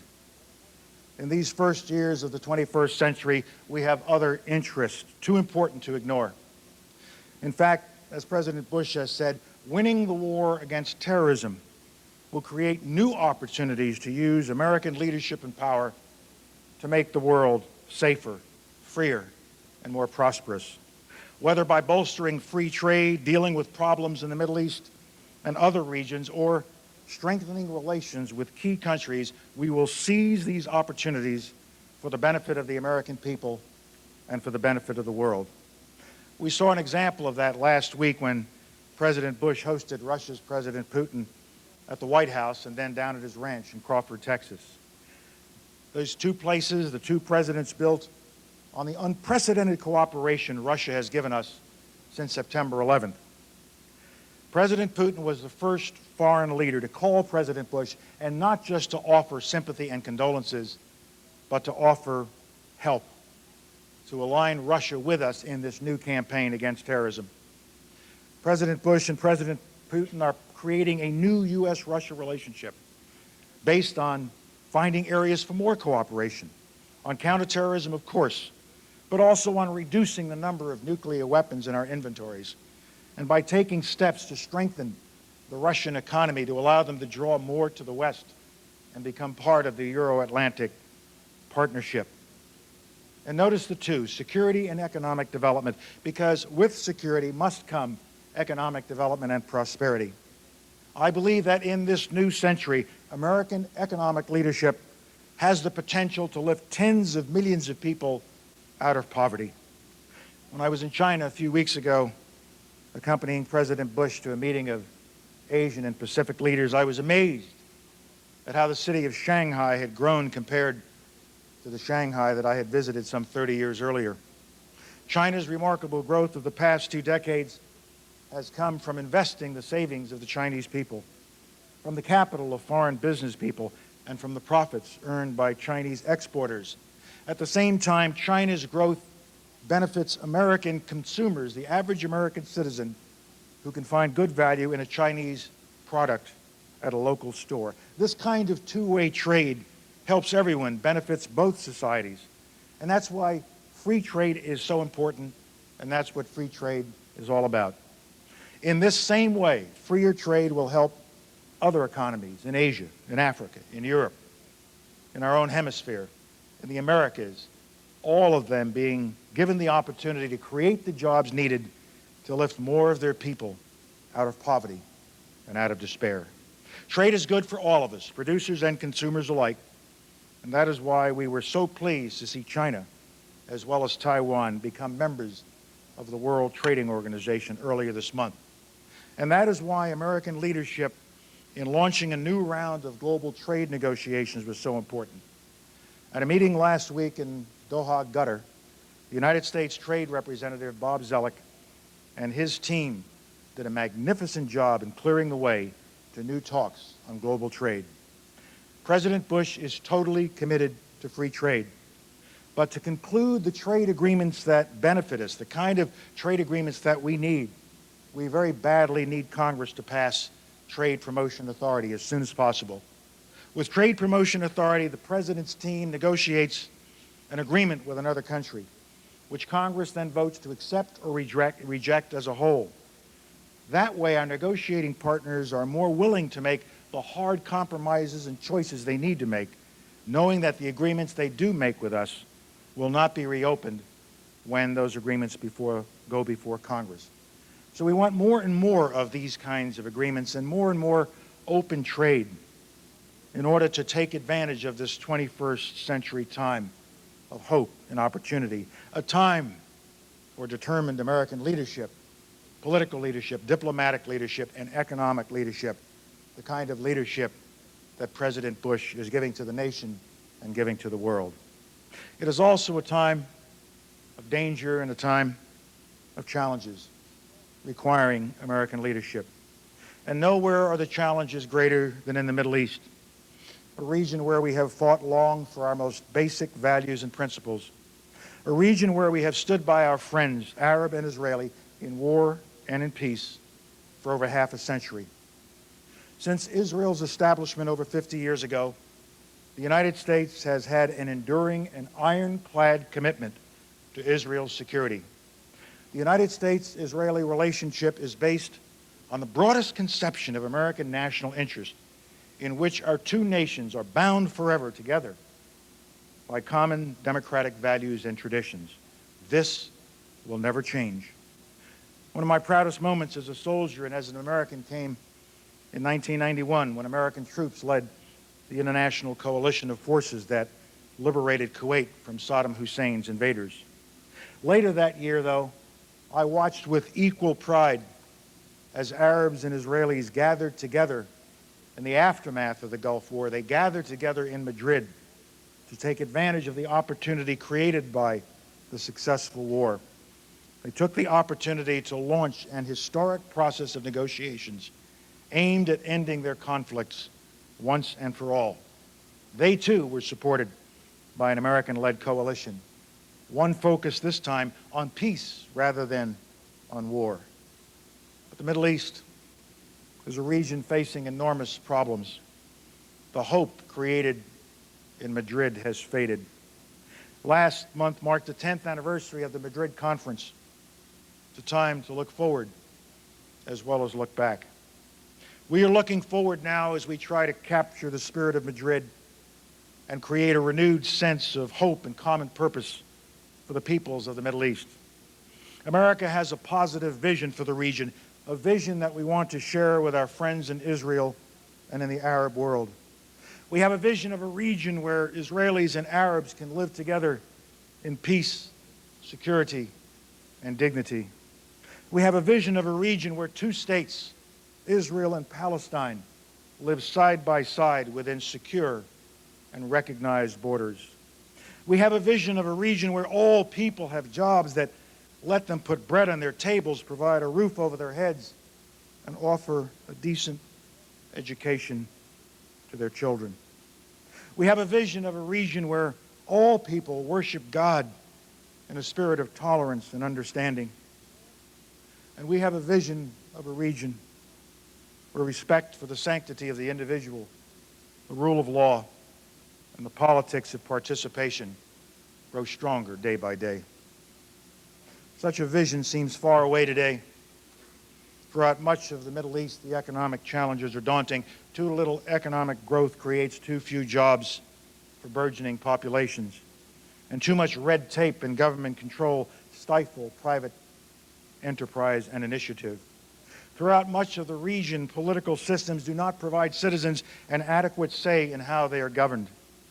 They do not offer a way for people to peacefully work out competing needs and visions for their future. The solutions to these challenges will come about only through hard work, common sense, basic fairness, and a readiness to compromise. They will not be created by teaching hate and division, nor will they be born amidst violence and war. To help America recognize this positive vision, we will stay engaged. America wants to recognize this positive vision and help all in the region to achieve this positive vision. America will continue to strongly support expansion of economic opportunity in the region, political openness and tolerance. We'll support efforts to find regional solutions to security challenges, and we will conduct serious diplomacy aimed at resolving regional conflicts. The Middle East has always needed active American engagement for there to be progress, and we will provide it just as we have for over half a century.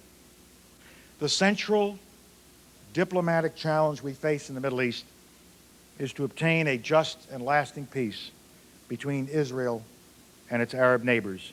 Until Israel and all of its neighbors are at peace, our vision of the Middle East at peace will only be a distant dream. President Bush and I are convinced that the Arab-Israeli conflict can be resolved, but that will only happen if all of us, especially Israelis and Palestinians, face up to some fundamental truths.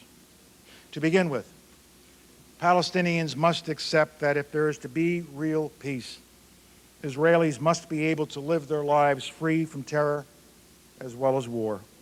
The Palestinian leadership must make a 100% effort to end violence and to end terror. There must be real results, not just words and declarations. Terrorists must be stopped before they act. The Palestinian leadership must arrest, prosecute, and punish the perpetrators of terrorist acts. Palestinians must live up to the agreements they have made to do so. They must be held to account when they do not. Whatever the sources of Palestinian frustration and anger under occupation, the Intifada is now mired in the quicksand of self-defeating violence and terror directed against Israel. Palestinians need to understand that however legitimate their claims, they cannot be heard, let alone be addressed through violence.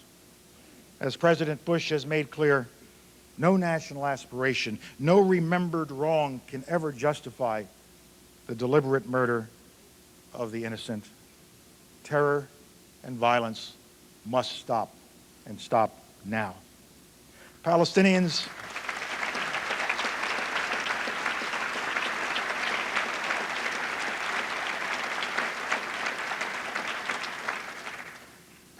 must realize that the violence has had a terrible impact on Israel. The lynching of Israeli soldiers in Ramallah, the assassination of the cabinet minister, and the killing of Israeli children feed Israelis' deepest doubts about whether Palestinians really want peace.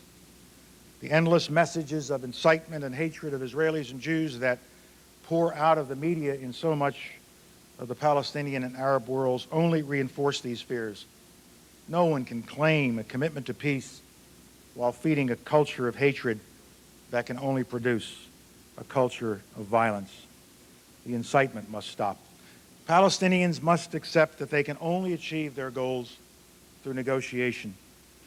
That was the essence of the agreements made between Israelis and Palestinians in Madrid and again in Oslo in 1993. There is no other way but direct negotiations in an atmosphere of stability and nonviolence. At the same time, Palestinians must also be secure and in control of their individual lives and collective security.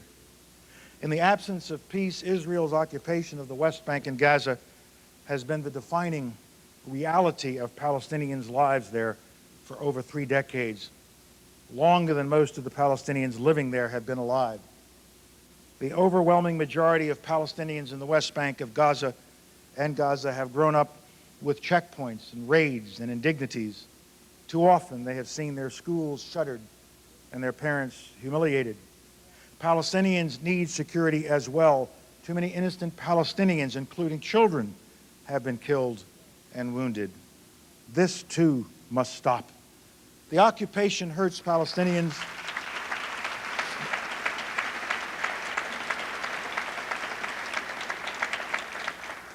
The occupation hurts Palestinians, but it also affects Israelis. The sad truth is that it is the young people who serve on the front lines of conflict who are at risk.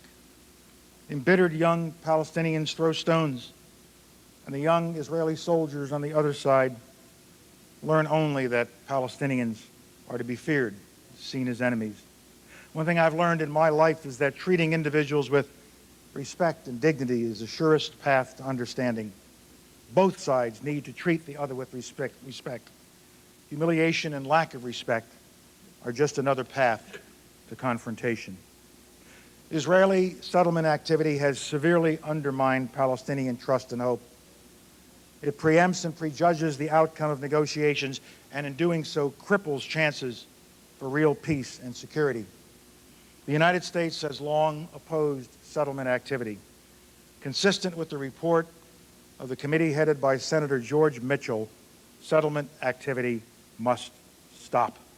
For the sake of Palestinians and Israelis alike, the occupation must end, and it can only end through negotiations. Israelis and Palestinians must create a relationship based on mutual tolerance and respect so negotiations can go forward.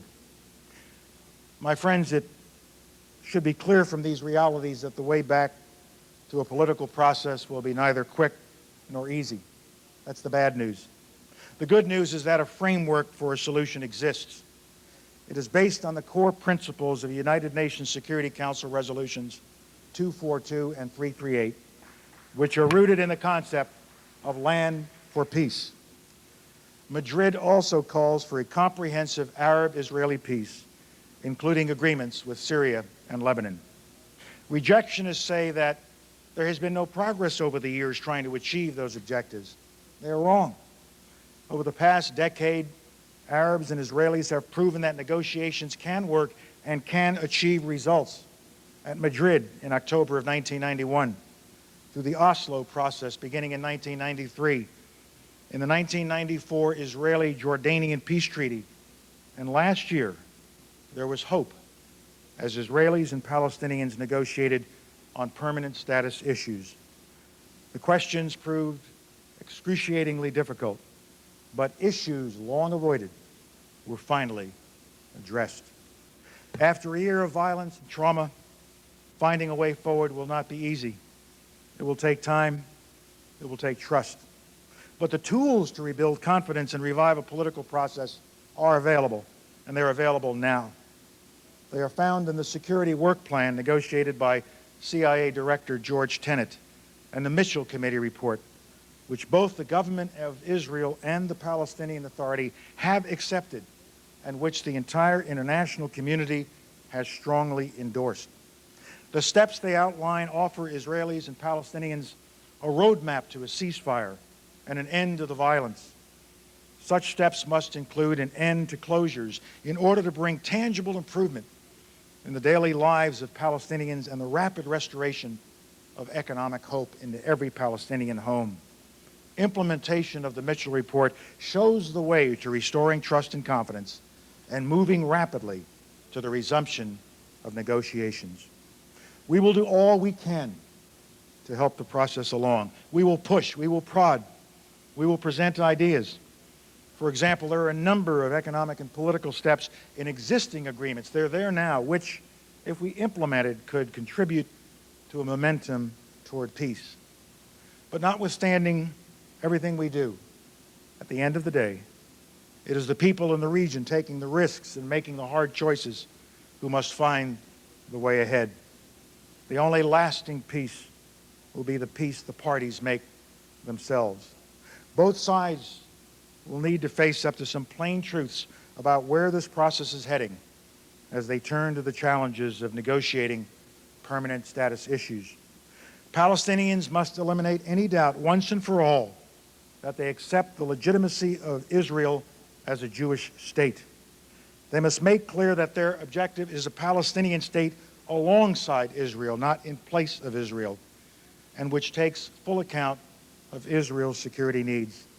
The Palestinian leadership must end violence, stop incitement, and prepare their people for the hard compromises ahead.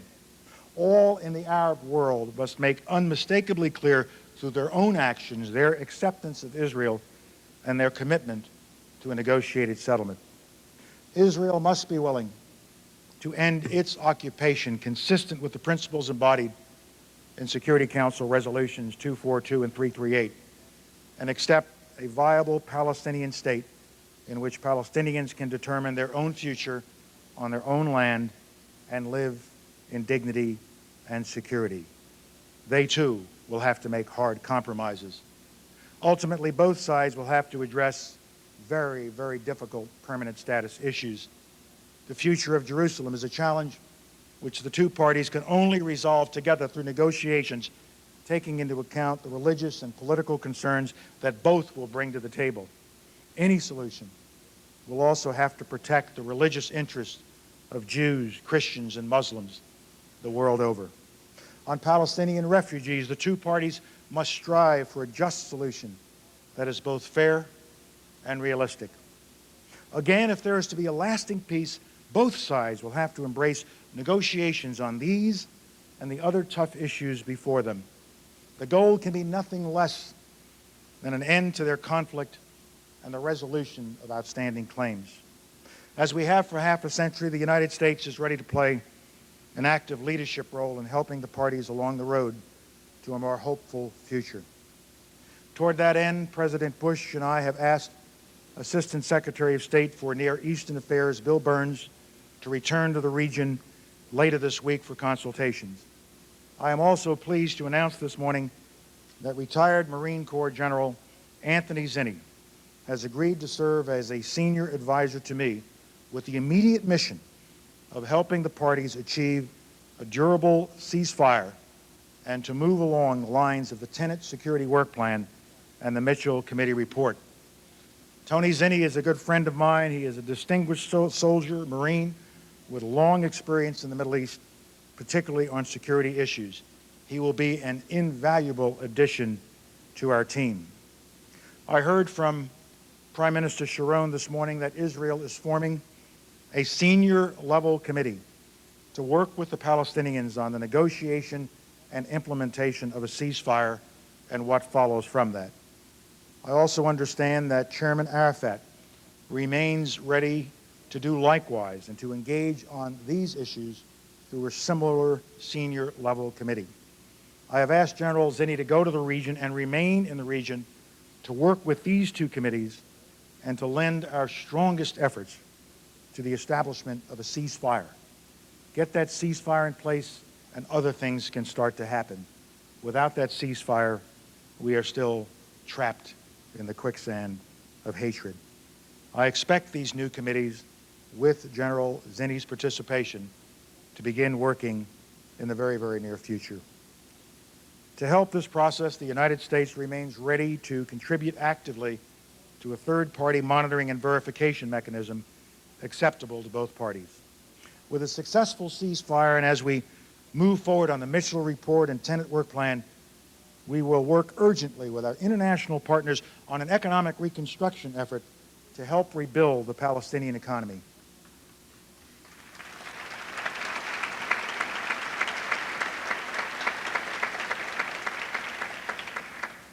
We cannot hope to turn the current situation around by acting alone, nor should we want to. As in Madrid, so too does our current quest for a better future for Israelis and Palestinians depend on the support of our friends. We look forward to continuing to work closely with Egypt and Jordan, with the European Union, the United Nations Secretary General, with Russia, and our many other partners in this effort. They have been so helpful. They all stand behind the Mitchell Committee report. My friends, the stakes in our effort are enormous. It would be a tragedy to divert the energies and talents of another generation of young people from peace and prosperity to war and survival. It would be a tragedy to sacrifice so many more potential presidents and prime ministers and peacemakers and poets to this cruel conflict. It is time, no, it is past time, to end this terrible toll on the future. It is time, past time, to bring the violence to an end and to seek a better day.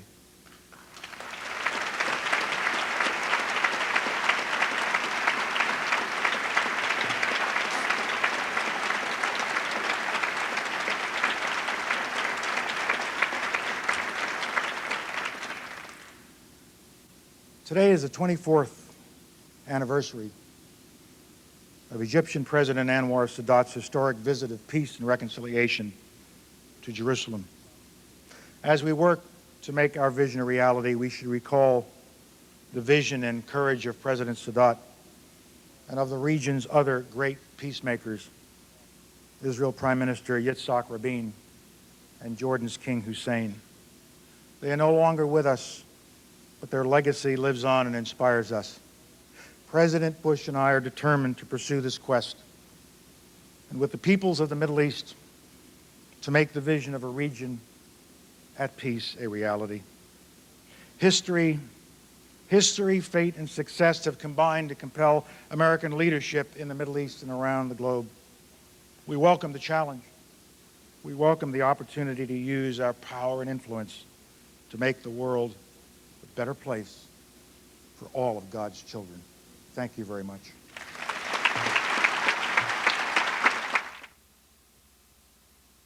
In October of 1962, the United States and the Soviet Union reached the brink of nuclear war during the Cuban Missile Crisis.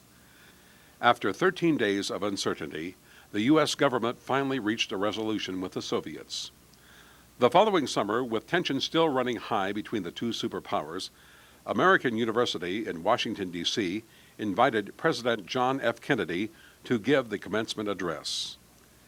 Seeking to calm tensions, Kennedy delivered an historically significant address to the graduating class of 1963.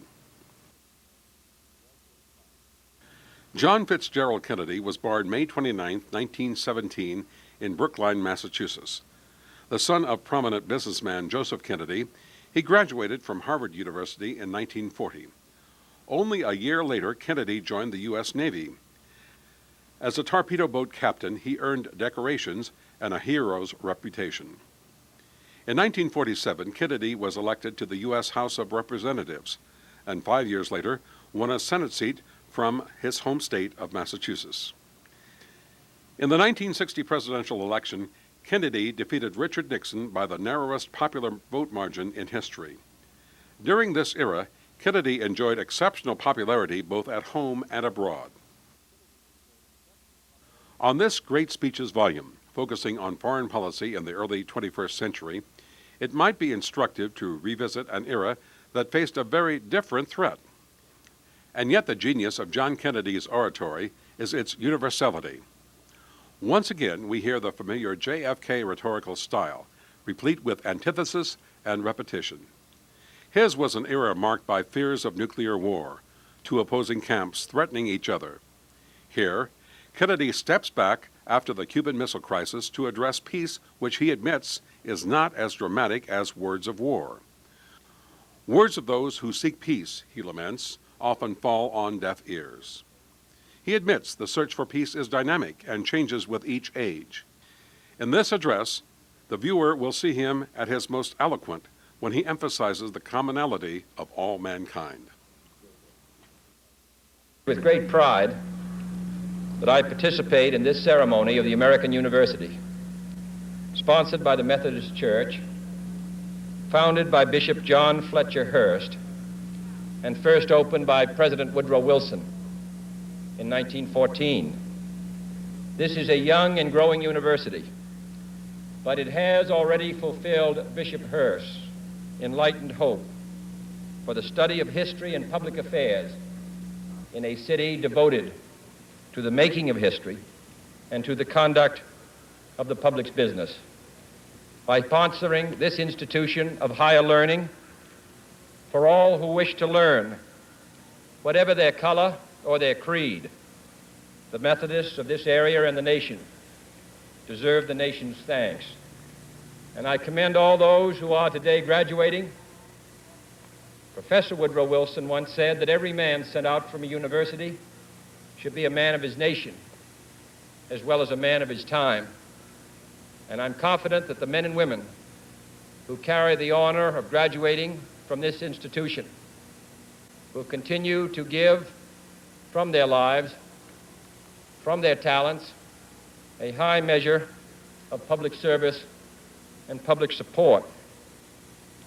There are few earthly things more beautiful than a university, wrote John Masefield in his tribute to English universities. and his words are equally true today. He did not refer to towers or to campuses. He admired the splendid beauty of a university because it was, he said, a place where those who hate ignorance may strive to know, where those who perceive truth may strive to make others see. I have therefore chosen this time and place to discuss a topic on which ignorance too often abounds and the truth too rarely perceived, and that is the most important topic on earth, peace. What kind of a peace do I mean, and what kind of a peace do we seek? Not a Pax Americana, enforced on the world by American weapons of war, not the peace of the grave or the security of the slave. I am talking about genuine peace, the kind of peace that makes life on earth worth living, the kind that enables men and nations to grow and to hope and build a better life for their children. Not merely peace for Americans, but peace for all men and women. Not merely peace in our time, but peace in all time. I speak of peace because of the new face of war. Total war makes no sense in an age where great powers can maintain large and relatively invulnerable nuclear forces and refuse to surrender without resort to those forces.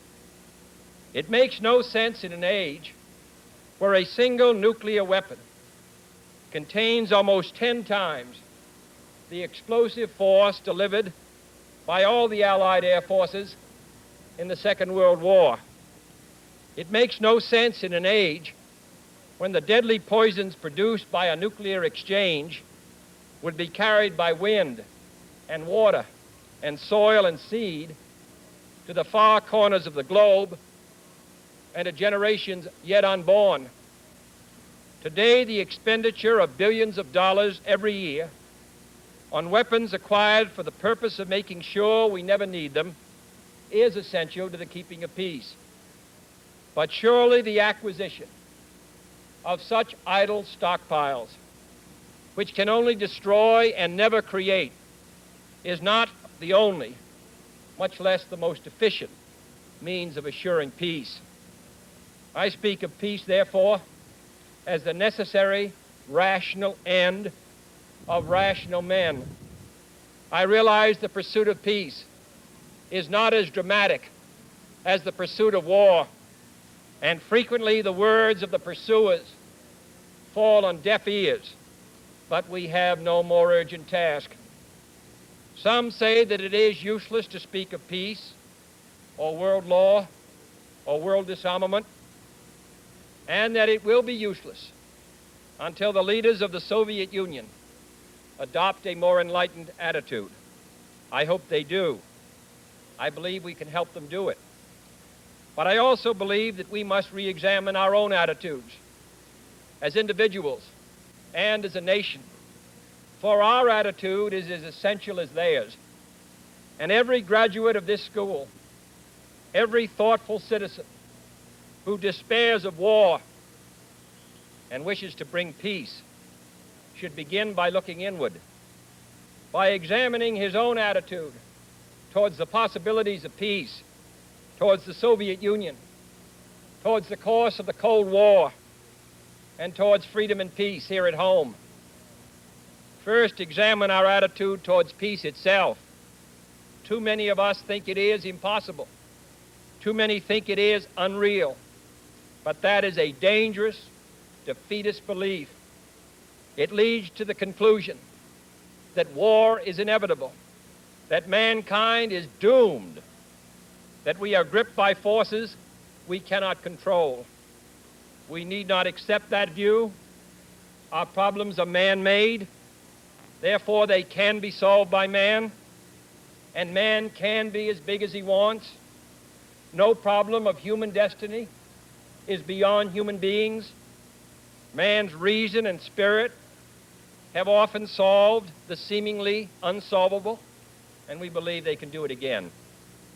I am not referring to the absolute, infinite concept of universal peace and goodwill, of which some fantasies and fanatics dream. I do not deny the value of hopes and dreams, but we merely invite discouragement and incredulity by making that our only and immediate goal. Let us focus instead on a more practical, more attainable peace, based not on a sudden revolution in human nature, but on a gradual evolution in human institutions, on a series of concrete actions and effective agreements which are in the interests of all concerned. There is no single simple key to this peace, no grand or magic formula to be adopted by one or two powers.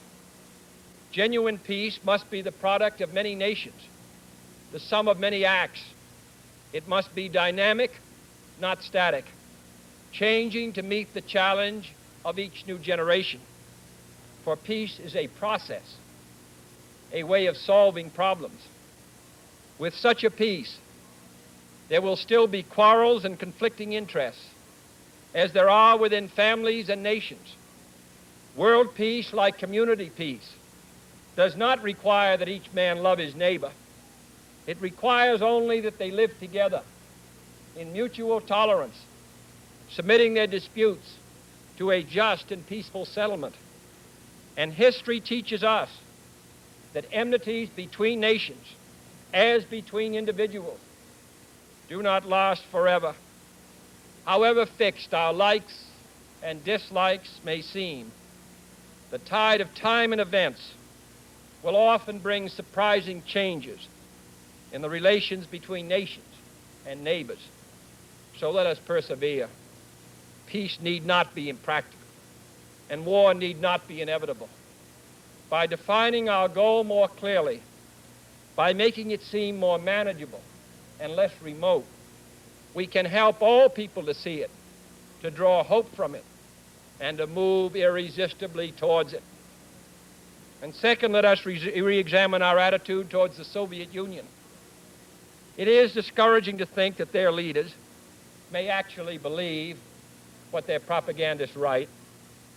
It is discouraging to read a recent authoritative Soviet text on military strategy and find on page after page wholly baseless and incredible claims, such as the allegation that American imperialist circles are preparing to unleash different types of war, that there is a very real threat of a preventative war being unleashed by American imperialists against the Soviet Union, and that the political aims, and I quote, of the American imperialists are to enslave economically and politically the European and other capitalist countries and to achieve world domination by means of aggressive war, unquote. Truly, as it was written long ago, the wicked flee when no man pursueth. Yet it is sad to read these Soviet statements, to realize the extent of the gulf between us. But it is also a warning to the American people not to fall into the same trap as the Soviets, not to see only a distorted and desperate view of the other side, not to see conflict as inevitable, accommodation as impossible, and communication as nothing more than an exchange of threats. No government or social system is so evil that its people must be considered as lacking in virtue. As Americans, we find communism profoundly repugnant as a negation of personal freedom and dignity. But we can still hail the Russian people for their many achievements in science and space, in economic and industrial growth, in culture, in acts of courage. Among the many traits the peoples of our two countries have in common, none is stronger than our mutual abhorrence of war. Almost unique among the major world powers, we have never been at war with each other. And no nation in the history of battle ever suffered more than the Soviet Union in the Second World War. At least 20 million lost their lives. Countless millions of homes and families were burned or sacked. A third of the nation's territory including 2/3 of its industrial base, was turned into a wasteland, a loss equivalent to the destruction of this country east of Chicago. Today, should total war ever break out again, no matter how, our two countries will be the primary target. It is an ironic but accurate fact that the two strongest powers are the two in the most danger of devastation. All we have built, all we have worked for, would be destroyed in the first 24 hours. And even in the Cold War, which brings burdens and dangers to so many countries, including this nation's closest allies, our two countries bear the heaviest burdens. For we are both devoting massive sums of money to weapons that could be better devoted to combat ignorance, poverty, and disease. We are both caught up in a vicious and dangerous cycle, with suspicion on one side breeding suspicion on the other, and new weapons begetting counter-weapons. In short, both the United States and its allies, and the Soviet Union and its allies, have a mutually deep interest in a just and genuine peace and in holding the arms race. Agreements to this end are in the interests of the Soviet Union as well as ours, and even the most hostile nations can be relied upon to accept and keep those treaty obligations, and only those treaty obligations, which are in their own interest. So let us not be blind to our differences, but let us also direct attention to our common interests and the means by which those differences can be resolved. And if we cannot end now our differences, at least we can help make the world safe for diversity. For in the final analysis, our most basic common link is that we all inhabit this small planet. We all breathe the same air. We all cherish our children's futures, and we are all mortal. Third, let us re-examine our attitude towards the Cold War, remembering we're not engaged in a debate, seeking to pile up debating points. We are not here distributing blame or pointing the finger of judgment. We must deal with the world as it is, and not as it might have been had the history of the last 18 years been different. We must therefore persevere in the search for peace, in the hope that constructive changes within the communist bloc might bring within reach solutions which now seem beyond us. We must conduct our affairs in such a way that it becomes in the communist interest to agree on a genuine peace, and above all, while defending our own vital interests. Nuclear powers must avert those confrontations which bring an adversary to a choice of either a humiliating retreat or a nuclear war. To adopt that kind of course in the nuclear age would be evidence only of the bankruptcy of our policy or of a collective death wish for the world. To secure these ends, America's weapons are non-provocative, carefully controlled, designed to deter, and capable of selective use. Our military forces are committed to peace and disciplined in self-restraint.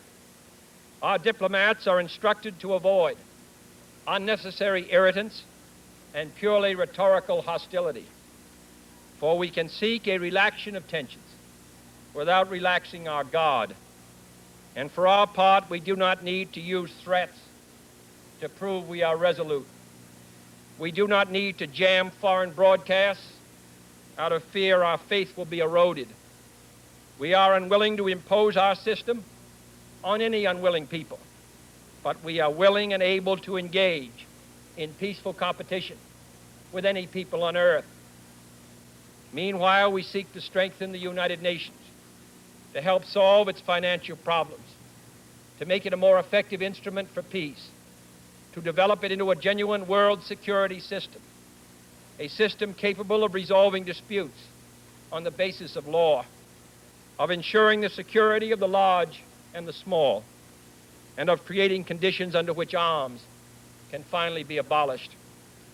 At the same time, we seek to keep peace inside the non-communist world, where many nations, all of them our friends, are divided over issues which weaken Western unity, which invite communist intervention, or which threaten to erupt into war. Our efforts in West New Guinea, in the Congo, in the Middle East, and the Indian subcontinent have been persistent and patient, despite criticism from both sides. We have also tried to set an example for others by seeking to adjust small but significant differences with our own closest neighbors in Mexico and Canada. Speaking of other nations, I wish to make one point clear. We are bound to many nations by alliances. These alliances exist because our concern and theirs substantially overlap. Our commitment to defend Western Europe and West Berlin, for example, stands undiminished because of the identity of our vital interests. The United States will make no deal with the Soviet Union at the expense of other nations and other peoples, not merely because they are our partners, but also because their interests and ours converge. Our interests converge, however, not only in defending the frontiers of freedom, but in pursuing the paths of peace. It is our hope and the purpose of Allied policy to convince the Soviet Union that she too should let each nation choose its own future, so long as that choice does not interfere with the choices of others. The communist drive to impose their political and economic system on others is the primary cause of world tension today. For there can be no doubt that if all nations could refrain from interfering in the self-determination of others, the peace would be much more assured. This will require a new effort to achieve world law, a new context for world discussions. It will require increased understanding between the Soviets and ourselves. An increased understanding will require increased contact and communication. One step in this direction is the proposed arrangement for a direct line between Moscow and Washington to avoid on each side the dangerous delays, misunderstandings, and misreadings of others' actions which might occur at a time of crisis. We have also been talking in Geneva about our first step measures of arms controls, designed to limit the intensity of the arms race and reduce the risk of accidental war. Our primary long-range interest in Geneva, however, is general and complete disarmament, designed to take place by stages, permitting parallel political developments to build the new institutions of peace, which would take the place of arms. The pursuit of disarmament has been an effort of this government since the 1920s. It has been urgently sought by the past 3 administrations. And however dim the prospects are today, we intend to continue this effort, to continue it in order that all countries, including our own, can better grasp what the problems and the possibilities of disarmament are. The only major area of these negotiations where the end is in sight, yet where a fresh start is badly needed, is in a treaty to outlaw nuclear tests. The conclusion of such a treaty, so near and yet so far, would check the spiraling arms race in one of its most dangerous areas. It would place the nuclear powers in a position to deal more effectively with one of the greatest hazards which man faces in 1963, the further spread of nuclear arms. It would increase our security. It would decrease the prospects of war. Surely this goal is sufficiently important to require our steady pursuit, yielding neither to the temptation to give up the whole effort, nor the temptation to give up our insistence on vital and responsible safeguards. I'm taking this opportunity, therefore, to announce 2 important decisions in this regard. First, Chairman Khrushchev, Prime Minister Macmillan, and I have agreed that high-level discussions will shortly begin in Moscow looking towards early agreement on a comprehensive test ban treaty. Our hope must be tempered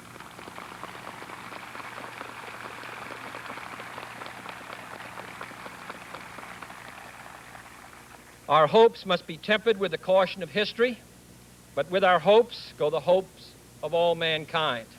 Second, to make clear our good faith and solemn convictions on this matter, I now declare that the United States does not propose to conduct nuclear tests in the atmosphere so long as other states do not do so. We will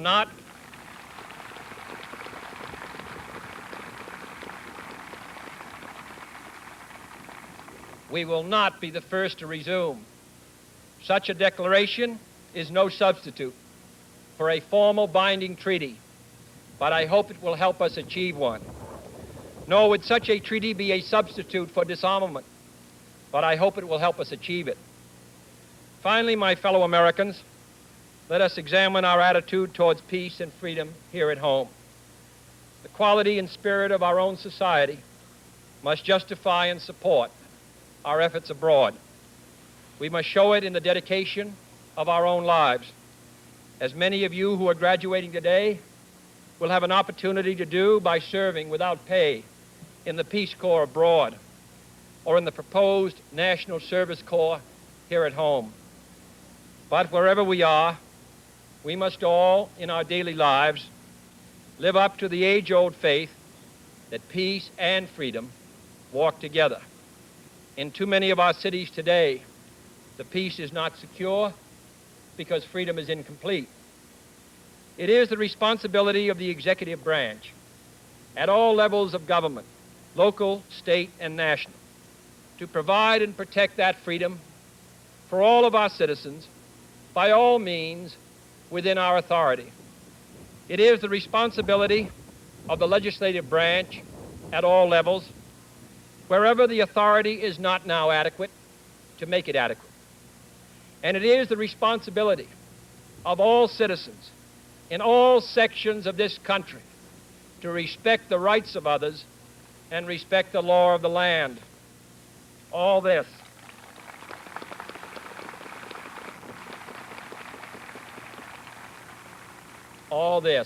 is not unrelated to world peace. When a man's way please the Lord, the scriptures tell us, he maketh even his enemies to be at peace with him. And is not peace, in the last analysis, basically a matter of human rights? The right to live out our lives without fear of devastation, the right to breathe air as nature provided it, the right of future generations to a healthy existence. While we proceed to safeguard our national interests, let us also safeguard human interests. And the elimination of war and arms is clearly in the interest of both. No treaty, however much it may be to the advantage of all, however tightly it may be worded, can provide absolute security against the risks of deception and evasion. But it can, if it is sufficiently effective in its enforcement, and it is sufficiently in the interest of its signers, offer far more security and far fewer risks than an unabated, uncontrolled, unpredictable arms race. The United States, as the world knows, will never start a war. We do not want a war. We do not now expect a war. This generation of Americans has already had enough, more than enough, of war and hate and oppression.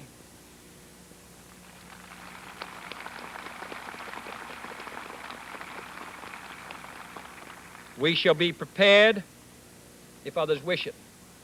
We shall be alert to try to stop it. But we shall also do our part to build a world of peace where the weak are safe and the strong are just.